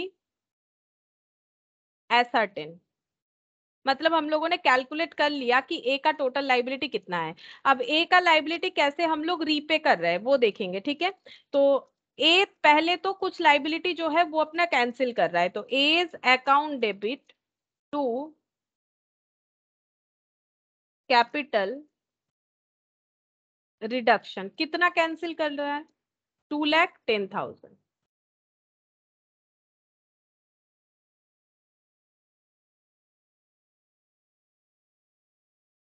being cancellation of डेब्ट, ठीक है, इतना कंपनी का प्रॉफिट हो गया। अब बाकी अमाउंट का सेटलमेंट कैसे होगा, सबसे पहले ए को बोला गया है कि 30,000 लेके आइए कैश, ए एक्सेप्ट कर चुका है, तो बैंक अकाउंट डेबिट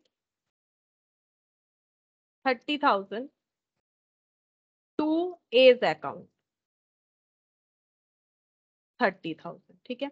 तो ये देखो ए का टोटल लाइबिलिटी 6,90,000 हुआ था, उसमें से 2,10,000 चला गया, क्योंकि ए ने बोला ठीक है हम इसे फॉरगो करते हैं, 4,80,000 हुआ, और भी 30,000 ए का लाइबिलिटी क्रेडिट कर दिया गया, 4,80,000 प्लस 30 5,10,000 हो जाता है, और ये टोटल लाइबिलिटी को बना दिया गया है जो है first debenture, and to take first debenture 5,10,000 in satisfaction of all claim, ठीक है।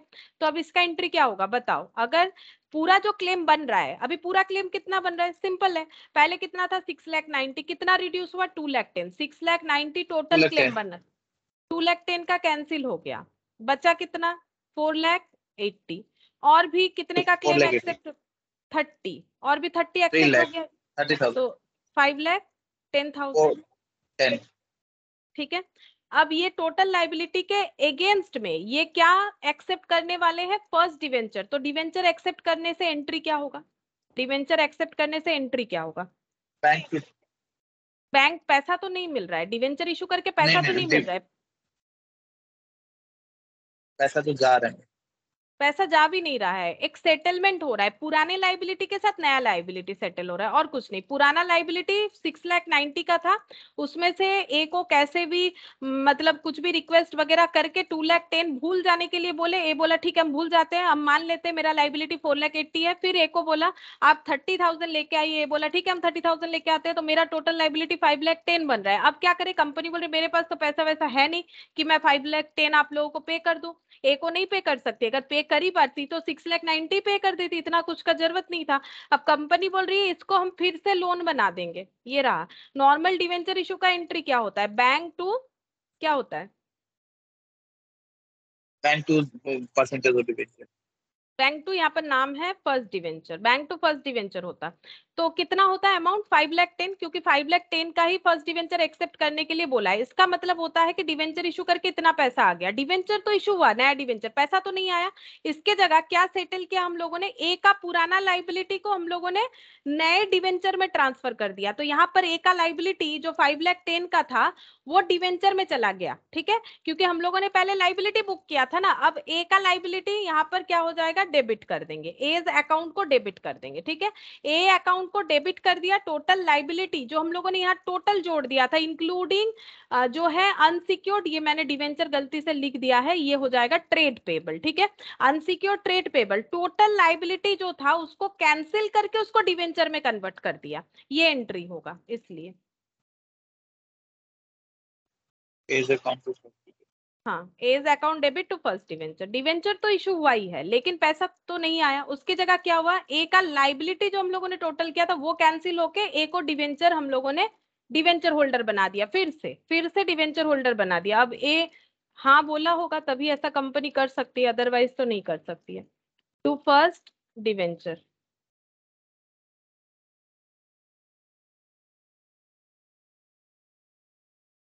Being liability of a discharge, मतलब इसका ये मतलब होता है कि ए को ये बोला जा रहा है आपका पहले का जो 6,90,000 डिवेंचर था ये हम लोगों ने मतलब पे कर दिया। एक्चुअली पे तो किया नहीं, 2,10,000 को क्या कर दिया, उनसे कॉम्प्रोमाइज करवा लिया, और बाकी जो 5,10,000 का था उसके जगह बोल दिया आप इसको लोन मान लीजिए मेरे तरफ से और मेरे कंपनी के डिवेंचर होल्डर बन जाइए फिर से। तो being liability of a discharge against first debenture. अब इनके पास भी कोई दूसरा ऑप्शन होता नहीं है, अगर ये लोग थोड़ा बहुत कॉम्प्रोमाइज नहीं करेंगे तो इनका पूरा पैसा ही डूब जाएगा, इसलिए ये भी एग्रीड हो जाते हैं। अब बी का देखेंगे, बी का क्या क्या लाइबिलिटी था उसको पहले एसर्टेन करेंगे। तो फर्स्ट डिवेंचर नहीं, बी का सेकंड डिवेंचर था, फर्स्ट डिवेंचर नहीं था। फर्स्ट डिवेंचर तो सिर्फ 3 लाख था जो कि सिर्फ ए को बिलोंग कर रहा था। Second debenture account debit 3 lakh, second debenture account debit 3 lakh, और unsecured trade payable 60,000, unsecured trade payable 60,000। तो टोटल बी का कितना लाइबिलिटी बनता है, मतलब बी कितने का क्रेडिटर बन जाएगा, सारे तरह का लाइबिलिटी को मिला के 3,60,000, बीइंग बीज लाइबिलिटी एसर्टेन, बीज लाइबिलिटी एसर्टेन 3,60,000 का लाइबिलिटी। अच्छा, अब यहाँ पर इनको पे करना है। अब देखते हैं इनको क्या क्या पे किया गया। B is to accept 90,000 in cash in satisfaction of all claim by him.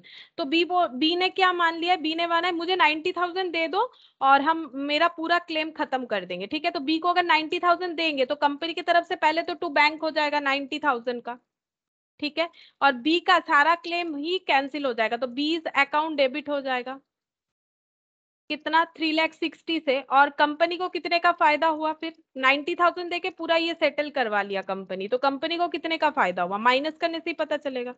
2,70,000। इसको कहां पर दिखाना पड़ेगा, कैपिटल रिडक्शन में, बेनिफिट जो होगा वो कैपिटल रिडक्शन में जाएगा। बीइंग बीज लाइबिलिटी सेटल, या फिर डिस्चार्ज भी लिख सकते हैं, क्योंकि बी का कोई भी लाइबिलिटी नहीं बचा, ए का बच रहा था उनको सेटल कर दिया है, फिर से उनको डिवेंचर पकड़ा दिया इन्होंने, ठीक है, फिर से उनको डिवेंचर दे दिया।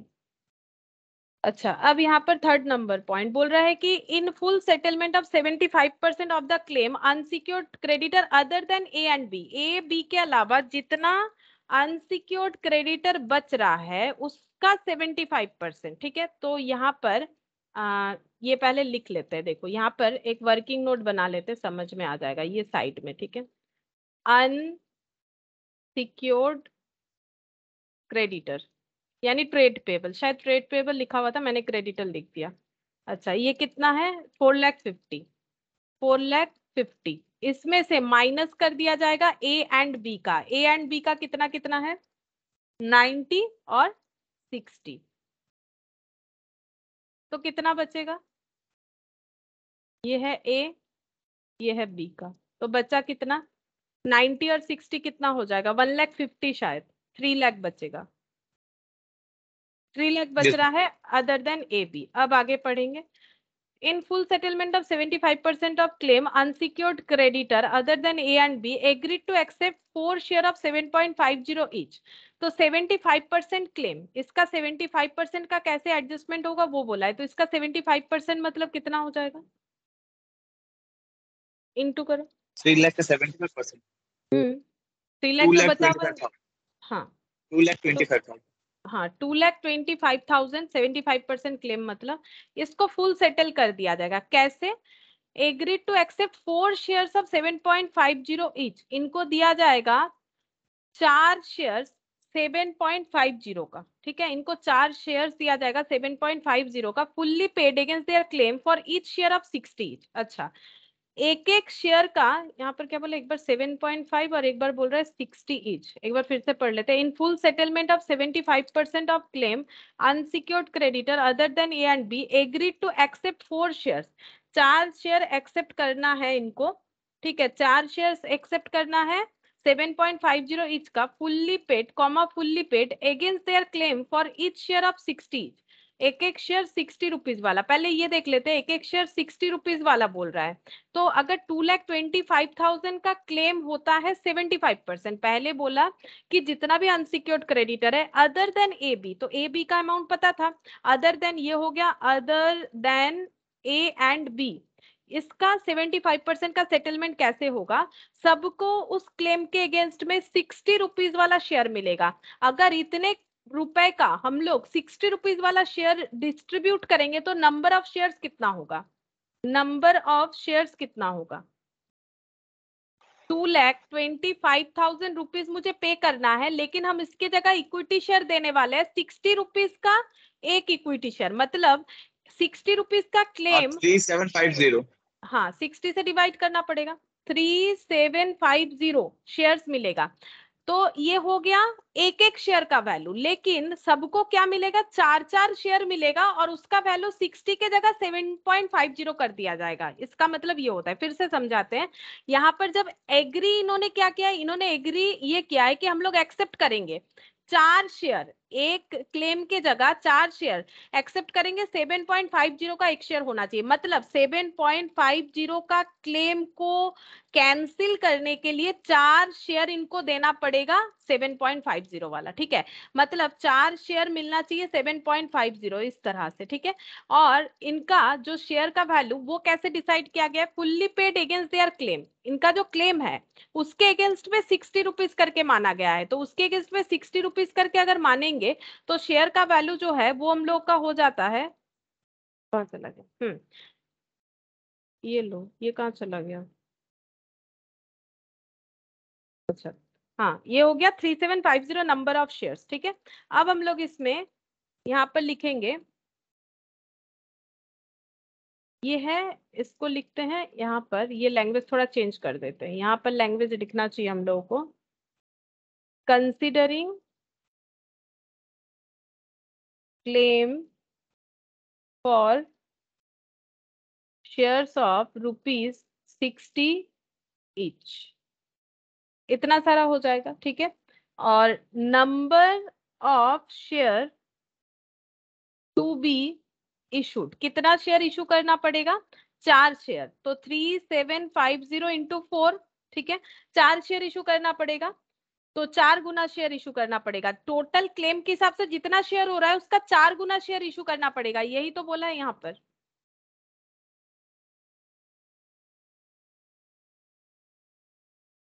हाँ देखो, तो यहाँ पर बोल रहा है कि जितना शेयर है वो जितना क्लेम है उसको 60 के हिसाब से माना जाएगा। तो क्लेम को अगर 60 के हिसाब से लेंगे तो नंबर ऑफ शेयर मिल गया, लेकिन एक एक जन को 4 शेयर चाहिए। एक एक जन को 4 शेयर चाहिए। तो 3750 इंटू 4 कितना हो जाएगा नंबर ऑफ शेयर?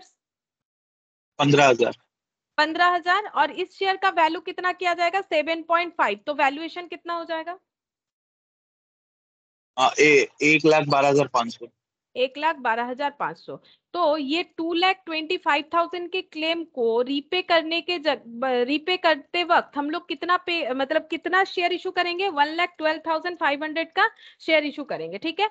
बाकी नहीं करना पड़ेगा। क्यों नहीं करना पड़ेगा? यहाँ पर देखो बोल ही दिया है फुल सेटलमेंट। ये 75% का फुल सेटलमेंट हो जाएगा। अब जो पे कर रहे हैं ठीक है, जो नहीं के पे कर पा रहे वो मान लिया जाएगा कि नहीं पे करना पड़ेगा। तभी तो यहाँ पर लिखा हुआ है कि फुल सेटलमेंट मतलब 75% का ये जो मेरा अमाउंट है ये कैंसिल हो जाएगा। अब कैसे कैंसिल होगा देख दिया हुआ है, वो हम लोगों ने देखा। तो लेकिन वहां पर पूरा कैंसिल नहीं हुआ, तो जो कैंसिल नहीं होगा क्योंकि फुल सेटलमेंट बोल रखा है, तो इसका मतलब जो है वो सेटिस्फाइड हो जाएगा ऑटोमेटिकली, मतलब वो कैपिटल रिडक्शन में चला जाएगा। तो यहाँ पर हम लोग क्या लिखेंगे? अनसिक्योर्ड ट्रेड पेबल 3 लाख ही लिख लेते हैं एक बार, मतलब हम पूरा एंट्री कर देंगे 3 लाख, जिसमें से शेयर इशू किया जाएगा टू इक्विटी शेयर कैपिटल 1,12,500। ठीक है, इक्विटी शेयर कैपिटल इशू किया जाएगा 1,12,500 का। अच्छा, इसके बाद क्या बोला है यहाँ पर? The balance 25% is to be postpone. Balance 25%, तो कितना होता है 25%? 75,000 होगा। 75,000 ये पोस्टपोन हो रहा है, मतलब बाद में पे करेंगे, तो इसका मतलब लोन लोन हो जाएगा। बाद में अगर किसी को पे करते हैं, जैसे पार्टनरशिप में होता है, पार्टनर रिटायर कर रहा है उनको बाद में पे किया जाएगा, तो वो लोन हो जाता है। तो लोन कितना बन गया? 75,000। और मतलब 25% बाकी रख दिया गया। 75% का जो क्लेम टोटल इतना बन रहा है उसके अगेंस्ट में सिर्फ इतना ही पे किए, मतलब शेयर इशू किए, पे तो नहीं किए, शेयर इशू किए, और बाकी अमाउंट नहीं करना पड़ा, तो बाकी कैपिटल रिडक्शन में चला जाएगा। तो टू कैपिटल रिडक्शन कितना हो जाएगा अमाउंट कैपिटल रिडक्शन का? 2,25,000 के अगेंस्ट में सिर्फ इतना सेटल हुआ, तो कैपिटल रिडक्शन में कितना चला जाएगा? 2,25,000 फुल सेटल हो गया अगेंस्ट 1,12,500, तो कितना हो जाएगा कैपिटल रिडक्शन में? 1,12,500। उतना ही बच रहा है, ठीक है, सेम अमाउंट ही हो रहा है 1,12,500। ठीक है, तो ये हम लोग का यहाँ तक जो है पॉइंट कंप्लीट हो गया। And to be payable at the end of 3 years from the date of court's approval of the scheme. अच्छा, ये 3 साल बाद पे किया जाएगा, ठीक है, कोर्ट का जो अप्रूवल जब आएगा इस स्कीम का उसके बाद, ठीक है। And to be payable at the end of 3 years from the, जब मतलब कोर्ट ने अप्रूव कर दिया कि इंटरनल रिकंस्ट्रक्शन करो, उसके बाद 3 साल के एंड में ये 25% पे किया जाएगा, तब तक ये बाकी रहेगा ना। Nominal share capital is to be increased accordingly, क्योंकि यहाँ पर शेयर वेयर इशू हुआ है तो नॉमिनल कैपिटल बढ़ जाएगा, ये बता रहा है, जिसका इफेक्ट हमें बैलेंस शीट में देखने को मिलेगा। तो यहाँ पर लिख देते हैं being settlement of unsecured creditor. Uncalled capital is to be called up in full and 52.50 per share cancelled, thus making the shares of 7.50 each. अभी सारे शेयर्स को 7.50 में कर दिया जाएगा, और जो अनकॉल्ड कैपिटल था उसे कॉल किया जाएगा। ठीक है, तो अनकॉल्ड कैपिटल कितना था? 1,80,000 था। तो पहले हम लोग कॉल करते हैं अनकॉल्ड कैपिटल को। तो क्या एंट्री हो जाएगा? Share equity share call account debit to equity share capital कितना था? 6,000 into 30।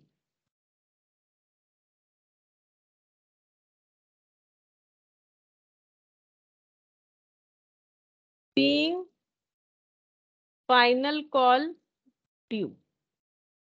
और जब पैसा मिल जाएगा, bank account debit to equity share final call.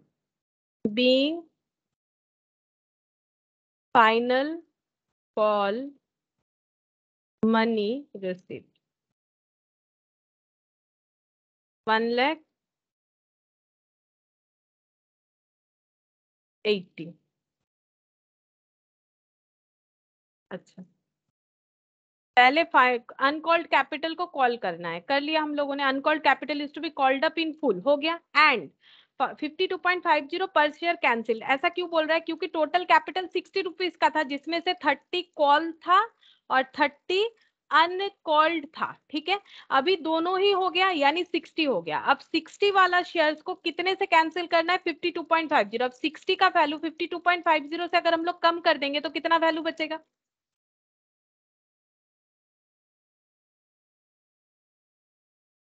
60 की वैल्यू को क्या करेंगे? 60 रुपीज वाला जो कैपिटल वैल्यू था टोटल, उसको यहाँ पर बोला है 52.50 से कैंसिल करना है पर शेयर का, तो कितना बनेगा एक एक शेयर का वैल्यू? 7.50 बचेगा, ठीक है।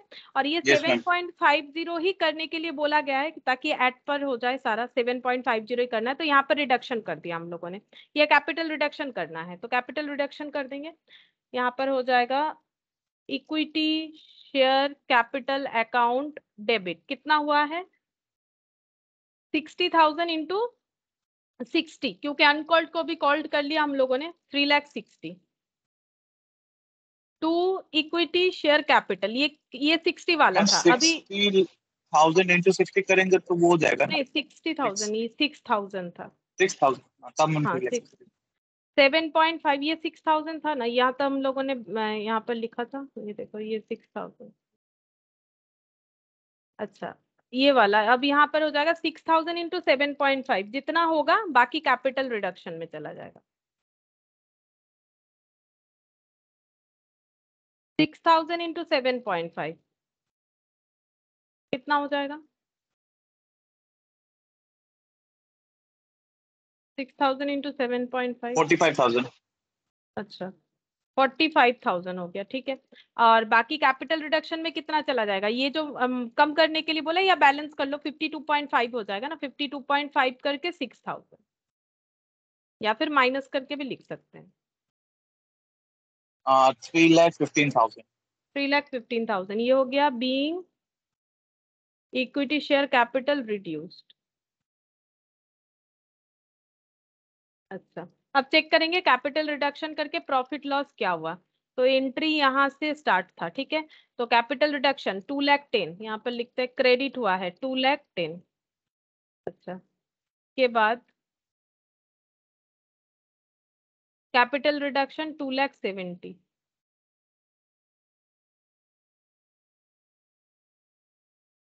1,12,500, ये भी क्रेडिट हुआ है। और यहाँ पर 3,15,000, तो टोटल कितना हो गया? टोटल कैपिटल रिडक्शन करके कितना अमाउंट आ गया? 2,10,000, 2,70,000, मतलब 4,80,000, 4,80,000, और यहाँ पर 4 लाख, मतलब 8,80,000, 8,80,000 और 20, 9 लाख, 9,00,000, 7,500, 9,70,500। 7,500 हो रहा है। तो इतना क्रेडिट आ रहा है, इसको अब हम लोग कैंसिल करेंगे, मतलब यूज करेंगे एटलीस्ट पीएल के डेबिट बैलेंस को राइट ऑफ करने के लिए। तो कैपिटल रिडक्शन अकाउंट डेबिट, इसका यूटिलाइजेशन होगा 9,07,500 टोटल हो रहा है। इसका यूटिलाइजेशन सबसे पहले करेंगे पीएल के डेबिट बैलेंस को राइट ऑफ करने के लिए। कितना हुआ था पीएल का डेबिट बैलेंस, उसके लिए हमारा ये रफ बैलेंस शीट काम में आएगा। 8,70,000 ये रहा, 8,70,000 जो है पीएल का डेबिट बैलेंस आया था, डेफिशिएंसी आया था। टू प्रॉफिट एंड लॉस 8,70,000, और बाकी अमाउंट जो यूटिलाइज नहीं होगा, नॉर्मली ये अमाउंट यूटिलाइज होता है इंटेंजिबल एसेट वगैरह राइट अप करने के लिए, यहाँ पर कुछ है नहीं। तो 9,07,500 में से अगर सिर्फ 8,70,000 यूज हुआ तो कितना बच गया? सिर्फ अगर 8,70,000 37 यूज लाख हुआ, 50,000। 37,500, 37,500। ये चला जाएगा हमेशा कैपिटल रिजर्व में, क्योंकि ये तो हम लोग प्रॉफिट के लिए करते हैं, ठीक है। इस प्रॉफिट को यूटिलाइज करते हैं लॉस को हटाने के लिए बैलेंस शीट से, और जो भी इंटेंजिबल एसेट वगैरह उसको राइट ऑफ करने के लिए। लेकिन यहाँ पर क्या हुआ, बच गया, एक्स्ट्रा अमाउंट है, सरप्लस अमाउंट है। तो ये 37,500 चला जाएगा कैपिटल रिजर्व में, क्योंकि कैपिटल रिजर्व जो है वो फ्री रिजर्व नहीं होता। और ये फ्री रिजर्व नहीं है कि हम लोग इसको कैसे भी यूज करें, क्योंकि ये कितने लोगों ने कॉम्प्रोमाइज किया है तब जाके जनरेट हुआ है। तो इसका फ्री यूज नहीं होता है, ये फ्री रिजर्व में या पीएल में कभी नहीं जाएगा। Being reconstruction surplus used to write off losses and balance transferred to capital reserve.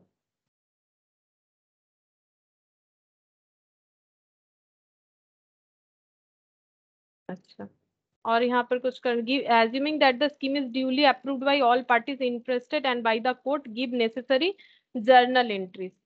ठीक है, बस जर्नल एंट्रीज ही हमें करने के लिए बोला था.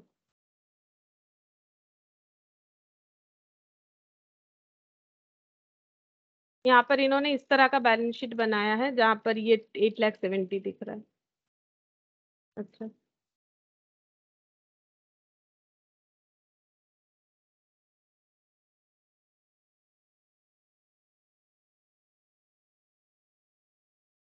इलस्ट्रेशन 6.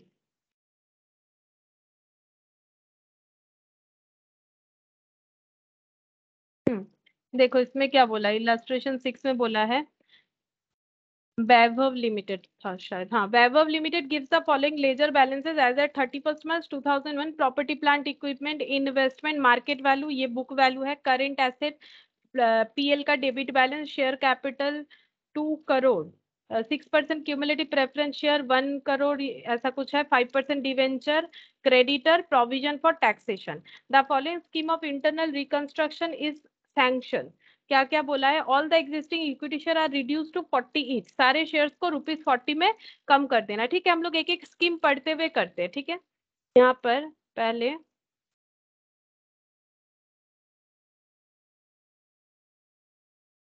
इलस्ट्रेशन 5 है शायद. ठीक,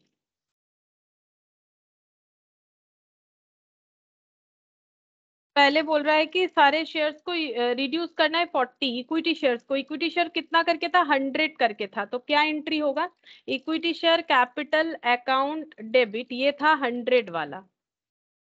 100 वाला कितना था, ये 2 और 2 करोड़. तो 2 के बाद 7 zero, 2 crore. 2 equity share capital, ये सारे शेयर्स को कितने का बनाने के लिए बोला गया, 40 रुपीज का बनाने के लिए बोला गया है. 2 कैपिटल रिडक्शन, तो 40 रुपीज का बनाएंगे तो कितना हो जाएगा, 40 रुपीज का बनाएंगे, 2 करोड़ का था, कितना सारा था, 100 करके था, है ना. तो 100 डिवाइडेड बाई 100 कर लो, तो ये कितना सारा था, 2 लाख था. तो 2 लाख इंटू 40 कितना हो जाएगा, yes ma'am. 2 lakh into 40 80 lakh. 80 lakh. 80 lakh हो जाएगा. तो यहाँ पर कैपिटल रिडक्शन कितना हो गया, 2 करोड़ माइनस 80 लाख कितना हो जाएगा, 1 crore 20 lakh. 20 lakh. 1 crore 20 lakh being conversion of equity share capital of ₹100 to ₹40. Second, preference share को 60 में रिड्यूस करना है, रिड्यूस टू 60. तो प्रेफरेंस शेयर था 1 करोड़ 100 रुपीज वाला. ठीक है, तो यहाँ पर लिखेंगे प्रेफरेंस 6%, नाम क्या था, पूरा नाम लिखना पड़ेगा, 6% cumulative preference share, 6% cumulative preference share capital account debit 1 crore, मतलब 1 के बाद 7 zero. 2 6% cumulative preference share capital, ये था 100 वाला, और यहाँ पर हमें 60 करने बोला था शायद, हाँ 60. तो 100 वाला था यानी कितना था, ये 100 वाला था यानी 1 लाख था. 1 लाख इंटू 60 कितना हो जाएगा, 1 लाख इंटू 60 लाख हो जाएगा. 60 लाख हो गया. तो 2 कैपिटल रिडक्शन कितना होगा, 40 रुपीज हो जाएगा. 100 का 40 हो गया, 60 हो गया, तो 40 into 1 lakh 40 lakh. 40 lakh. being conversion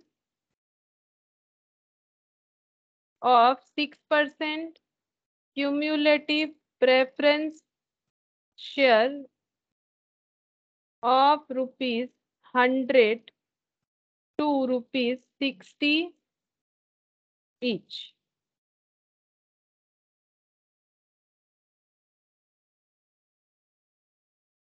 third number, ये 1 था, ये 2 था। इसके बाद क्या बोला है, the rate of interest on debenture increased to 6%। तो डिवेंचर का इंटरेस्ट था 5%, ये चेंज होके 6% कर देंगे।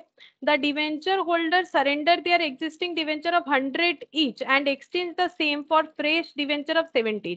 तो जो 100 रुपीज वाला डिवेंचर था, उसी डिवेंचर को वो लोग चेंज करके 70 मान लेगा for every debenture held by them. तो कितना डिवेंचर टोटल होल्डिंग में था, नंबर ऑफ डिवेंचर अगर देखें तो 80,000, ठीक है। 80,000 डिवेंचर जो इशू किया गया था 100 वाला, उसे अभी 70 मान लिया जाएगा, यानी डिवेंचर का वैल्यू कितना हो जाएगा, 80,000 का जो 100 रुपीज था वो अभी एट द रेट ऑफ अगर 70 मान ले रहा है, डिवेंचर होल्डर खुद मान रहे हैं, तो हमें कोई प्रॉब्लम नहीं। कितना हो जाएगा, 5 लाख 56 लाख। 56 लाख। इतने का अभी लोन बन जाएगा। 80 लाख की जगह 56 लाख हो गया। बेनिफिट कितने का हुआ, 80 लाख वाला लोन 56 लोन में कन्वर्ट हो गया 56 लाख में। तो कितने का बेनिफिट हो गया, माइनस करने से ही पता चलेगा, 30 रुपीज का। पर देखो ना, 100 की जगह 70 हो गया, तो 30 इंटू 80 कितना हो जाएगा, 24 लाख। माइनस करने से भी आ जाएगा, तो 24 लाख का कैपिटल रिडक्शन में चला जाएगा। और एक बेनिफिट हुआ है, 6% जो रेट था, सॉरी वो बेनिफिट नहीं, वो बढ़ गया है खर्चा 5%। इसमें देखो डिवेंचर होल्डर ने भी क्या बोला, ठीक है हम लोग इसको कम कर देंगे लेकिन इंटरेस्ट रेट बढ़ा दीजिए, 5% की जगह 6% कर दीजिए। तब लिखने के टाइम कैसे लिखना पड़ेगा, 5% डिवेंचर कैंसिल हो रहा है, तो डिवेंचर लाइबिलिटी होता है डेबिट करके उसे कैंसिल करेंगे। 100 रुपए वाला कितना है, 80 लाख। 80 लाख का लोन कैंसिल हो रहा है, उसके जगह 6% का लोन बन जाएगा, लेकिन पर वैल्यू कम हो जाएगा 70। तो 70 करके कितना हो जाएगा, ये कितना था 80,000, 80,000 इंटू 70, 56 लाख का लोन बन गया। और बेनिफिट जो हुआ वो कैपिटल रिडक्शन में जाएगा।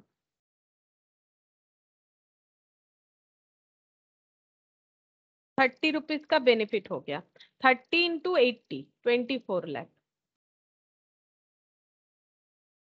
Being 6% debenture at the rate 100, sorry, being 6% debenture at the rate 70 issued to existing 5% debenture holder and balance transferred to capital reduction.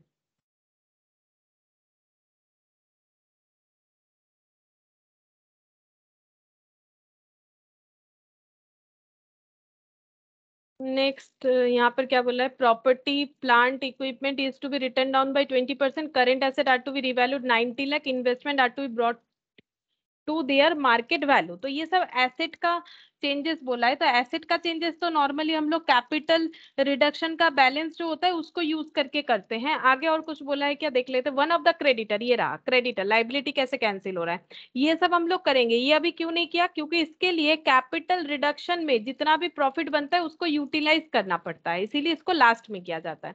यहाँ पर क्या लिखा हुआ है, one of the creditor of the company to whom the company owes 40 lakh decided to forgo 40% of his claim. तो जिसको company को 40 लाख देना था वो बोल रहा है 40% नहीं देना पड़ेगा, हम उसे फॉरगो करते हैं, ठीक है। तो 40 लाख में 40% नहीं देना पड़ेगा, तो कितने का कैपिटल रिडक्शन में जाएगा, उतने का प्रॉफिट है। 40 लाख में अगर 40% नहीं देना पड़ेगा तो करीब करीब 16 लाख हो जाता है। 40%, हाँ 16 लाख का प्रॉफिट है। The creditor is allotted with 60,000 equity share of 40 in full settlement and final settlement of his claim. तो ये रहा 40 लाख, 40 लाख का 40% जो है ये कैपिटल रिडक्शन में जाएगा, फॉरगो हो जा रहा है, बचा 60%। 60% यानी कितना हो जाएगा, 60% यानी 24 लाख। और ये 24 लाख के लिए 60,000 इक्विटी शेयर इशू किया जाएगा 40 वाला, तो 60,000 इंटू 40 कितना हो जाता है, 24 लाख, है ना। तो ये क्लेम इक्विटी शेयर के थ्रू से कैंसिल कर दिया जाएगा और पूरा क्रेडिटर कैंसिल हो जाएगा। तो क्रेडिटर का एंट्री करेंगे,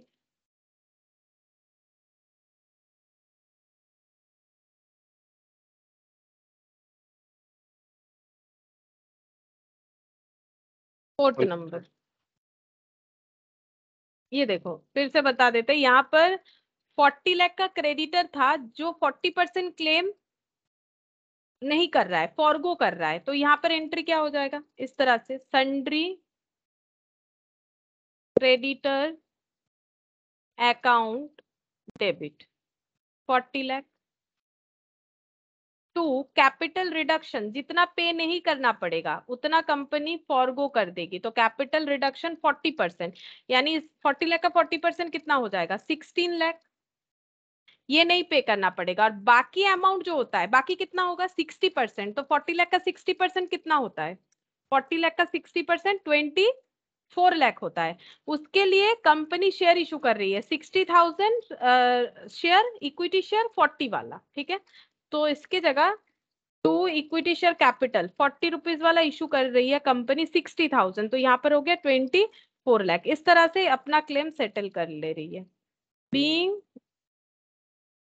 creditor of rupees 40 lakh settle by issuing equity share at the rate of 40 for 60% claim and 40% forgo। 40% यही छोड़ दे रहे हैं और बाकी 60% जो है इनको क्लेम मिल जा रहा है, सॉरी शेयर मिल जा रहा है, ठीक है।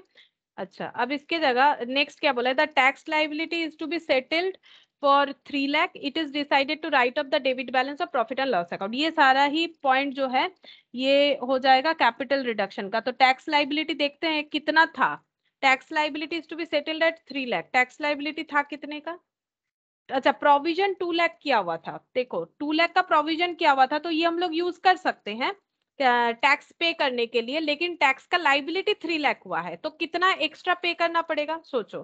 टैक्स का लाइबिलिटी जो है वो तो 3 लाख हुआ है, बट हमारे पास प्रोविजन है, प्रोविजन को तो यूटिलाइज कर सकते हैं ना, प्रोविजन तो इसीलिए किया जाता है कि हम लोग फ्यूचर में यहाँ से पे करेंगे, तो 2 लाख तो पे कर ही सकते हैं, प्रोविजन यूज कर लेंगे तो प्रोविजन डेबिट हो जाएगा। Provision for tax account debit 2 lakh का यूज कर लिया, बट क्लेम तो 3 लाख है। To liability for taxation 3 lakh, तो यहाँ पर 1 लाख का डेबिट बैलेंस आएगा, इसे हम लोग क्या बोलेंगे, इसे हम लोग बोलेंगे कैपिटल रिडक्शन, क्योंकि नॉर्मली मैंने पहले ही बोला था गवर्नमेंट जो है वो ये सब नहीं मानती है, वो थोड़ी ना फॉरगो करेगी, नहीं करेगी तो उनको तो देना ही पड़ेगा, और अगर नहीं दे पाएंगे तो लॉस होगा, तो कैपिटल लिख दिया, sorry capital reduction, capital reduction account debit 1 lakh being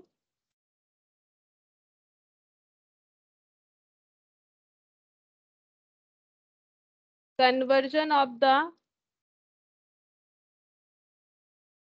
provision for taxation into liability for taxation for settlement of the amount due। क्या बोला है कि being conversion of the provision for taxation, provision जो कर रखा था उसको यूज कर लिया और लाइबिलिटी को कैंसिल करना चाहा बट पूरा नहीं कर पाए, ठीक है, वहां पर 1 लाख का इसमें क्या हो गया है, 1 लाख का हम लोग का लॉस हो गया है, ठीक है। अच्छा अच्छा ये राइट ऑफ करने बोला है, पीएल का डेबिट बैलेंस कर देंगे और यहाँ पर भी कुछ राइट ऑफ करने के लिए बोला है। अभी हम लोग चेक करेंगे कि कितना हम लोग का कैपिटल रिडक्शन में है। अच्छा पे भी तो करेंगे ना, ये tax liability is to be settle बोला है, सेटल कर देते हैं, अब इसके बाद सेटल भी कर देते हैं। 6 number liability for taxation 3 lakh ये तो हम लोगों ने लाइबिलिटी बुक करके दिखाया कि लाइबिलिटी जो 3 लाख है वो प्रोविजन से 2 लाख यूज हो सकता है, बाकी का लॉस हो जाएगा, मतलब बाकी कैपिटल रिडक्शन में जाएगा। जैसे प्रोविजन कम होने से हम लोग पीएल को डेबिट करते हैं ना, जब हम लोग पीबीडीडी क्रिएट करते थे, मान लो हम लोगों ने प्रोविजन कर रखा था 10 रुपए का, लेकिन डेटर का लॉस हो गया 12 रुपए का, तो हम लोग क्या करते थे, और भी पीएल से करेंट ईयर से 2 रुपीज ले लेंगे। हम लोगों ने 10 रुपए का पहले से प्रोविजन कर रखा था, ये सोच के कि 10 रुपए का मेरा डेटर का लॉस हो सकता है, लेकिन एक्चुअल में हुआ 12 रुपए का, तो मुझे 2 रुपए और भी प्रॉफिट से लेना पड़ेगा। तो यहाँ पर बाई पीएल बोल के हम लोग 2 रुपीज दिखा देते हैं। अब यहाँ पर तो पीएल कुछ नहीं होगा, होगा कैपिटल रिडक्शन, इसीलिए ये वाला एंट्री हो गया। तो ये हम लोगों ने लाइबिलिटी को बुक कर लिया, ठीक है, टू लाइबिलिटी फॉर टैक्सेशन। अब जब पे करेंगे तो liability for taxation account debit to bank. अब देखो क्या यहाँ पर कोई बैंक अमाउंट दिख रहा है हम लोगों को? अगर यहाँ देखोगे तो यहाँ कुछ बैंक नहीं दिख रहा है, बट बैंक कहाँ दिखता है, करेंट एसेट में। तो करेंट एसेट में इतना है, तो ये हम लोग मानेंगे कि करंट एसेट में कुछ बैंक तो होगा, ठीक है, पेमेंट पैसा कुछ हो सकता है, क्योंकि स्पेसिफिकली नहीं बोला है। तो हम लोग यहाँ पर एंट्री में लिख देंगे करंट एसेट और ब्रैकेट में लिख देंगे बैंक, ठीक है। हम लोग करंट एसेट से पे करके दिखा रहे, being the payment of tax liability.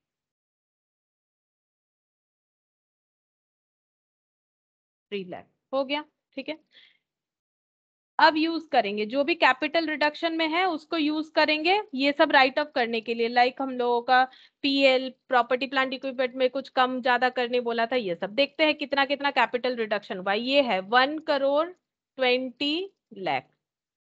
अच्छा, और कितना है 40 लाख।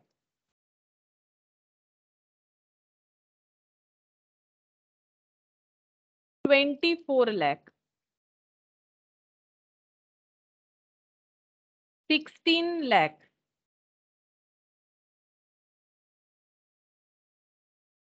यहाँ पर 1 लाख का लॉस भी है, मतलब एक्चुअली यूज किया गया है इसको। 1 लाख मतलब पे कहाँ से करेंगे, लाइबिलिटी को जब बुक करे 1 लाख, ये सब जो बना था क्रेडिट वहां से 1 लाख, तो यहाँ एडजस्ट कर दिया मैंने, बस और कुछ नहीं है। अब इसको टोटल करना पड़ेगा, इसको टोटल करना पड़ेगा। 1,20,00,000 और ये हो गया 40 लाख, तो 1,60,00,000। और ये कितना हो जाएगा 16 लाख 40 और 24, 24 और 16, 40 40 40 80 80। तो 1,80,000 हुआ ना? हाँ ये वन 40 लाख लाख है, एट्टी ये में से 24। 1,79,000। नहीं, वो 60 और 40, वो तो 1,99,00,000।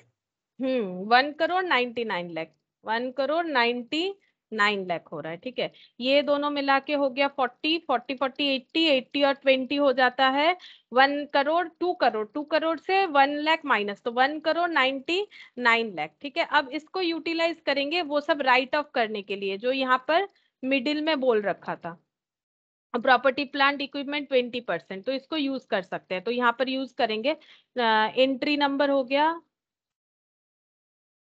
कैपिटल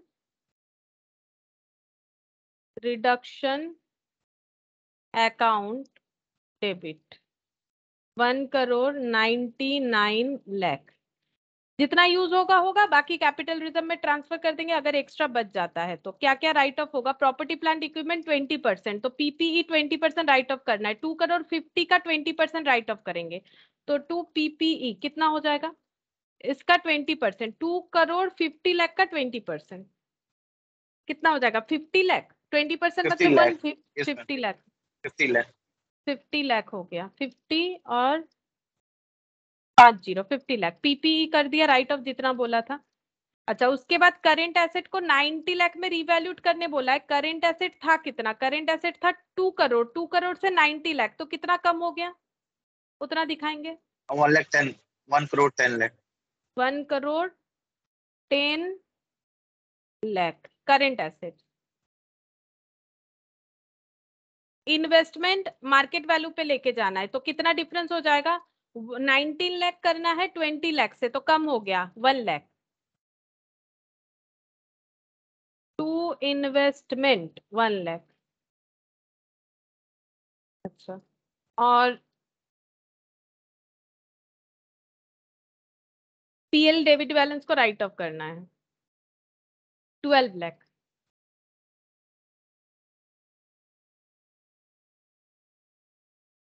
तो कितना हो रहा है क्रेडिट में बैलेंस, फिर चेक करेंगे ज्यादा कम क्या हो रहा है। क्रेडिट का बैलेंस चेक करना पड़ेगा टोटल करके, जितना कम होगा जो बच जाएगा वो सरप्लस को कैपिटल रिजर्व में ट्रांसफर कर लेंगे। ये पहले टोटल करना पड़ेगा। 50 लाख 50 लाख 1 करोड़ 10 लाख मतलब 1 करोड़ 60 लाख, 1 करोड़ 60 लाख और 1 लाख मतलब 1 करोड़ 61 लाख, 1 करोड़ 61 लाख और 12 लाख कितना हो जाएगा 1 करोड़ 73 लाख ऐसा कुछ हो रहा है। माइनस करके देखो।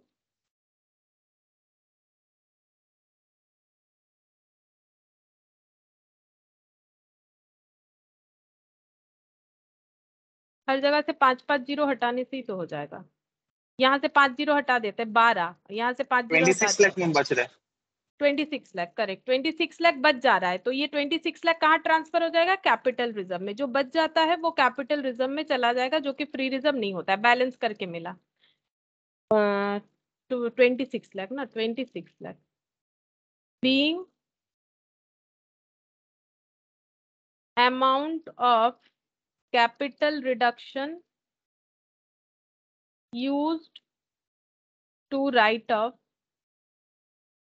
PL, PPE, current asset, investment and balance transferred to capital reserve। हो गया बस, और तो कुछ था नहीं इसमें। अब हमें क्या करने बोला है, जर्नल एंट्री बैलेंस शीट भी बोला है। ठीक है, तो बैलेंस शीट भी बना लेते हैं। Balance sheet of Vaibhav limited and reduced as at 31st of March 2001।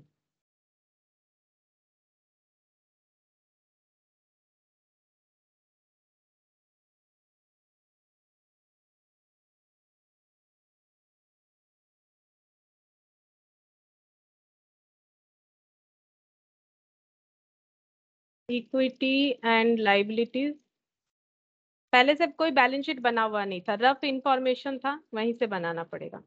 Equity and liabilities first हो जाएगा शेयर होल्डर्स फंड, इसके under share capital.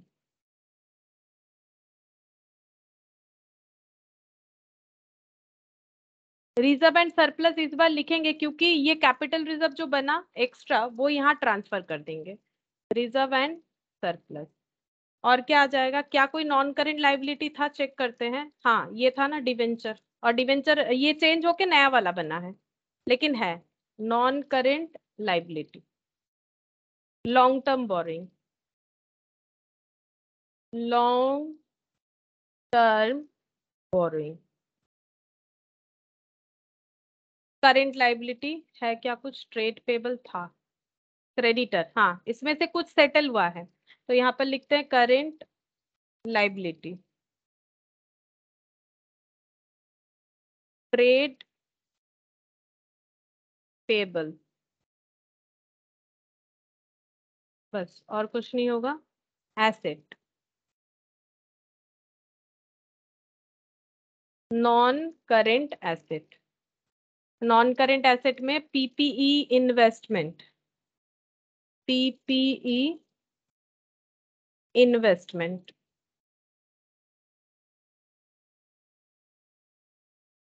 Current asset. Current asset में इसका हमें बाइफर्केशन कुछ दे नहीं रखा है, तो ये हेडिंग ही रख देंगे। ठीक है, इसको हम ऐसे लिख देते हैं current asset.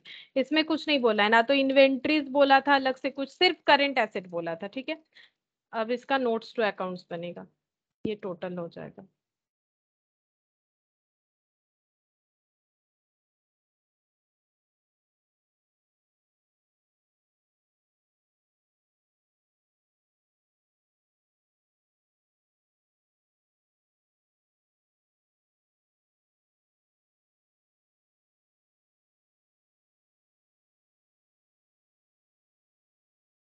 Notes to accounts, notes number 1 share capital.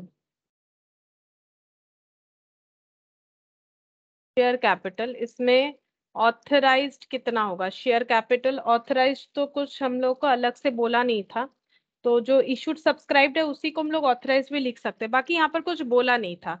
यहाँ पर शेयर जितना था इसमें ऑथराइज हमें कुछ बताया नहीं है, तो हम लोग नॉर्मल इशूड सब्सक्राइब्ड से ही स्टार्ट कर देते हैं, ठीक है। इक्विटी शेयर कैपिटल यहाँ पर लिख देते हैं issued subscribed and paid up. कितना हो जाएगा, कितना था, इक्विटी शेयर था यहाँ पर 100 ईच, ये डिवाइड करने पे कितना आया था, 2 लाख था। 2 लाख को 2 लाख ही है बट इसका वैल्यू को कम कर दिया गया है 2 लाख ही, तो यहाँ पर लिख देते हैं। अच्छा कुछ इशू भी हुआ था क्या, कुछ इशू हुआ था, 2 लाख कुछ इशू हुआ था शायद। The rate of interest on debenture 6%, existing exchange same, property plant equipment current asset investment, one of the creditor of the creditor is allotted, ये रहा 60,000 उनको इक्विटी शेयर दिया गया, और पहले जो इक्विटी शेयर 2 लाख था वो तो है ही, उसका वैल्यू सिर्फ 100 से 40 किया गया और एक्स्ट्रा 60,000 का इक्विटी शेयर इशू किया गया, तो टोटल इक्विटी शेयर कितना हो जाएगा, अभी 2 लाख था और 60,000 इशू किया गया नया, तो 2,60,000 equity share at the rate of 40 each, ठीक है। अभी सारे शेयर्स का वैल्यू 40 करके है, क्योंकि 100 वाला 40 हुआ और नया जो शेयर इशू किया गया वो भी 40 वाला ही है, तो 40 इस ब्रैकेट में लिख देते हैं ऑफ द एबव, जो ये 60,000 वाला है, 60,000 शेयर्स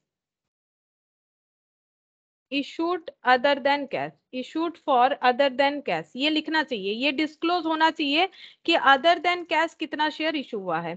तो 2,60,000 इंटू 40 कितना हो जाएगा, 2,60,000 इंटू 40, या फिर टोटल करके भी देख सकते हैं हम लोग इक्विटी शेयर कैपिटल कितना बना है।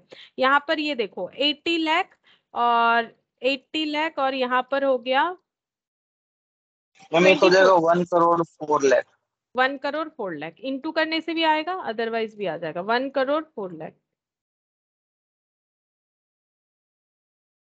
हाँ लिख देते हैं 104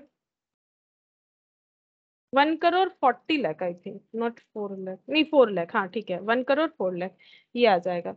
अच्छा अब प्रेफरेंस शेयर कैपिटल भी लिखेंगे, अच्छा क्लोज नहीं करते, preference share capital, preference share capital, preference share capital का क्या था, प्रेफरेंस शेयर कैपिटल पहले से था 6% वाला, अभी वो 6% ही है, लेकिन ये था 1 लाख और यहाँ पर 1 लाख ही रहा, इसमें कोई चेंजेस नहीं हुआ, बट वो जो है उसका वैल्यू कम हो गया। वन यहाँ पर लिख देते हैं issued subscribed and paid up 1 crore, sorry 1 lakh 6% cumulative preference share at the rate of 60 each, तो ये कितना हो जाएगा 60 लाख। और ऐसे भी अगर एंट्रीज में भी देखो तो प्रेफरेंस शेयर हमें 60 लाख ही दिखेगा, ये देख सकते हैं हम लोग, ये रहा यहाँ पर प्रेफरेंस शेयर कैपिटल 60 लाख, तो 60 लाख ही होगा, तो टोटल कितना हो गया शेयर कैपिटल 60 और 1 करोड़ 40, 1 करोड़ 64 लाख, 1 करोड़ 64 लाख।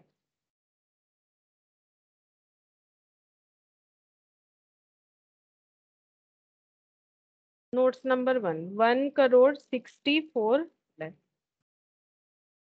नेक्स्ट हमें करना है, अच्छा मैंने यहाँ लिख दिया क्या, 1 करोड़ 64 लाख, यहाँ पर रिजर्व का हो जाएगा नोट,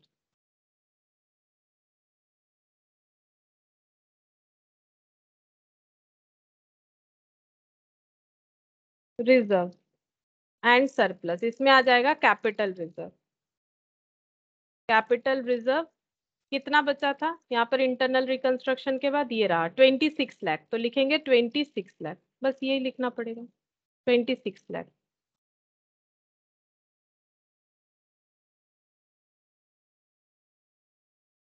अच्छा नॉन करेंट लाइबिलिटी में डिवेंचर है,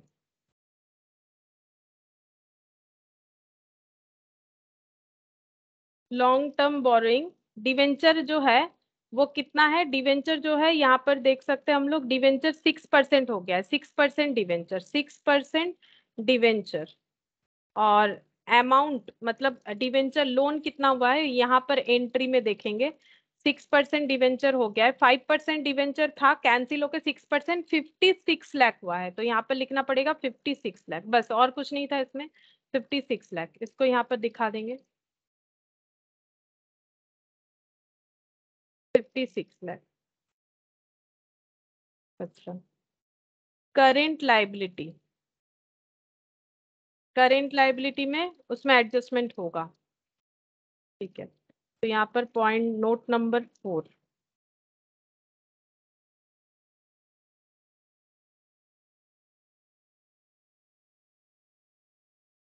करेंट लाइबिलिटी, ये था कितना, करेंट लाइबिलिटी था क्रेडिटर 1 करोड़, करेंट लाइबिलिटी में ट्रेड पेबल, अच्छा हाँ ठीक है, ट्रेड पेबल मेरा लिखा हुआ है, ट्रेड पेबल 1 करोड़। अच्छा, अब इसमें एडजस्ट क्या करने बोला था, एंट्री देखते हैं पता चल जाएगा। इतना एडजस्ट हो गया है, 40 लाख का एडजस्ट हो गया है, बाकी बचेगा तो लेस कर देते हैं, एट सेटल 40 लाख, कितना बचेगा फिर 40 लाख का 60 अगर लाख। से 60 लाख, और ये बैलेंस शीट का टोटल कर लेना पड़ेगा यहाँ पर 60 लाख, यहाँ पर टोटल कर लेते हैं 60 लाख कितना हो जाएगा देख,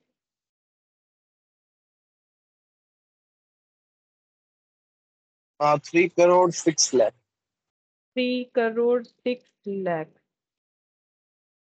ठीक है हाँ। अच्छा, अब इसके बाद यहाँ पर नोट्स नंबर 4 के बाद notes number 5 PPE, notes number 5 PPE, इसका वैल्यू कम करने बोला है, तो पीपीई था कितना पहले चेक करेंगे, पीपीई था 2,50,000 और इसको बोला है 20% कम करने के लिए, 2,50,000 या 2 करोड़ 50 लाख था, 2 crore 50 lakh, 2 crore 50 lakh less 20% right of, 20% मतलब 50 लाख, कितना बचेगा 2 करोड़, 2 करोड़। 2 करोड़ यहाँ पर लिख लेंगे। और इन्वेस्टमेंट, इन्वेस्टमेंट का वैल्यू कम करने बोला था, मार्केट वैल्यू में लेके आने बोला था, इन्वेस्टमेंट,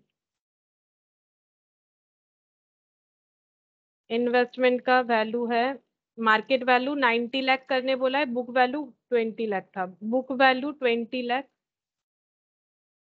मार्केट वैल्यू 19 लाख, तो right off at market value, तो अच्छा सॉरी ऐसे थोड़ी ना दिखाएंगे, हमें 1 लाख कम करके दिखाना पड़ेगा, राइट ऑफ कितना हुआ है, फिर राइट ऑफ हुआ है 1 लाख, 1 लाख। तो यहाँ पर वैल्यू दिखेगा 19 लाख का वैल्यू दिखेगा, 19 लाख। और current asset,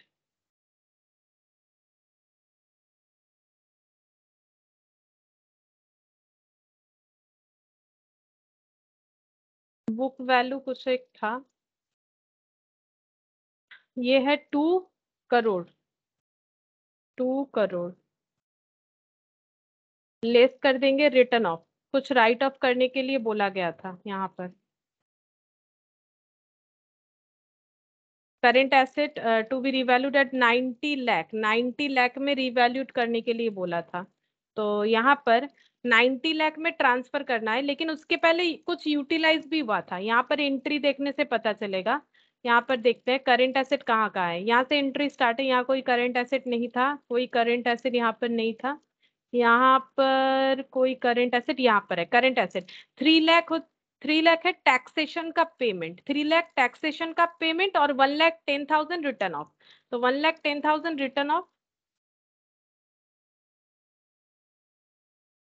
taxation settle 3 lakh, तो कितना हो जाएगा 3 लाख और 1,10,000, 4,10,000, 4,10,000 इससे माइनस कर दो, 2 करोड़ से 4,10,000 माइनस करने से कितना होगा वो 3 लाख है ना? हाँ 3 लाख है। और ये तो 2 वन करोड़ में से तो 1 करोड़ ये 10 लाख, तो 1 करोड़ 13 लाख माइनस होगा ना, ये 87 लाख बच जाएगा। हाँ 87 लाख बचेगा। हाँ ये 1 करोड़ था, हाँ सॉरी मैंने रीड गलत किया, 87 लाख बचेगा। ठीक है, ये टैक्स का लाइबिलिटी पे हुआ, ये रिटर्न ऑफ इतना राइट ऑफ करने बोला था वैल्यू 87 लाख। अच्छा अब टोटल कर लो, 87 लाख एसेट साइड, 87 लाख, 87 और 19 मतलब अगर 20 होता तो 1 करोड़ 7 लाख, 3 करोड़ 7 लाख 6 लाख, 3 करोड़ 6 लाख हो तो रहा है यस शायद। मैम, टैली हो रहा है। 3 करोड़ यस 6 मैम। लाख ठीक है, तो ये वाला भी हो गया। हम्म, अच्छा ये इन्होंने एक अकाउंट बनाया है जो मतलब यहाँ पर देखने के लिए कि कितना कैपिटल रिजर्व में आ रहा है, लेकिन हम लोग ऐसे लिख के भी कैलकुलेट कर सकते हैं, और अगर जर्नल एंट्री देख के करने में प्रॉब्लम होता है क्योंकि इसका एक वर्किंग नोट होना चाहिए। ठीक है, वर्किंग नोट होना चाहिए, तो जो मैंने ऐसे ही टोटल करके इस तरह से बोर्ड में लिख के दिखाया, वो उसका वर्किंग नोट या तो नॉर्मल करके दिखाना है या फिर ऐसे एक अकाउंट बना लेना है, अकाउंट बना के पोस्ट करना है। ठीक है, पोस्ट करने से भी होगा या फिर हम लोग डायरेक्टली लिख के भी कर सकते हैं, उसमें कोई प्रॉब्लम नहीं है, डेबिट क्रेडिट लिख के भी कर सकते हैं।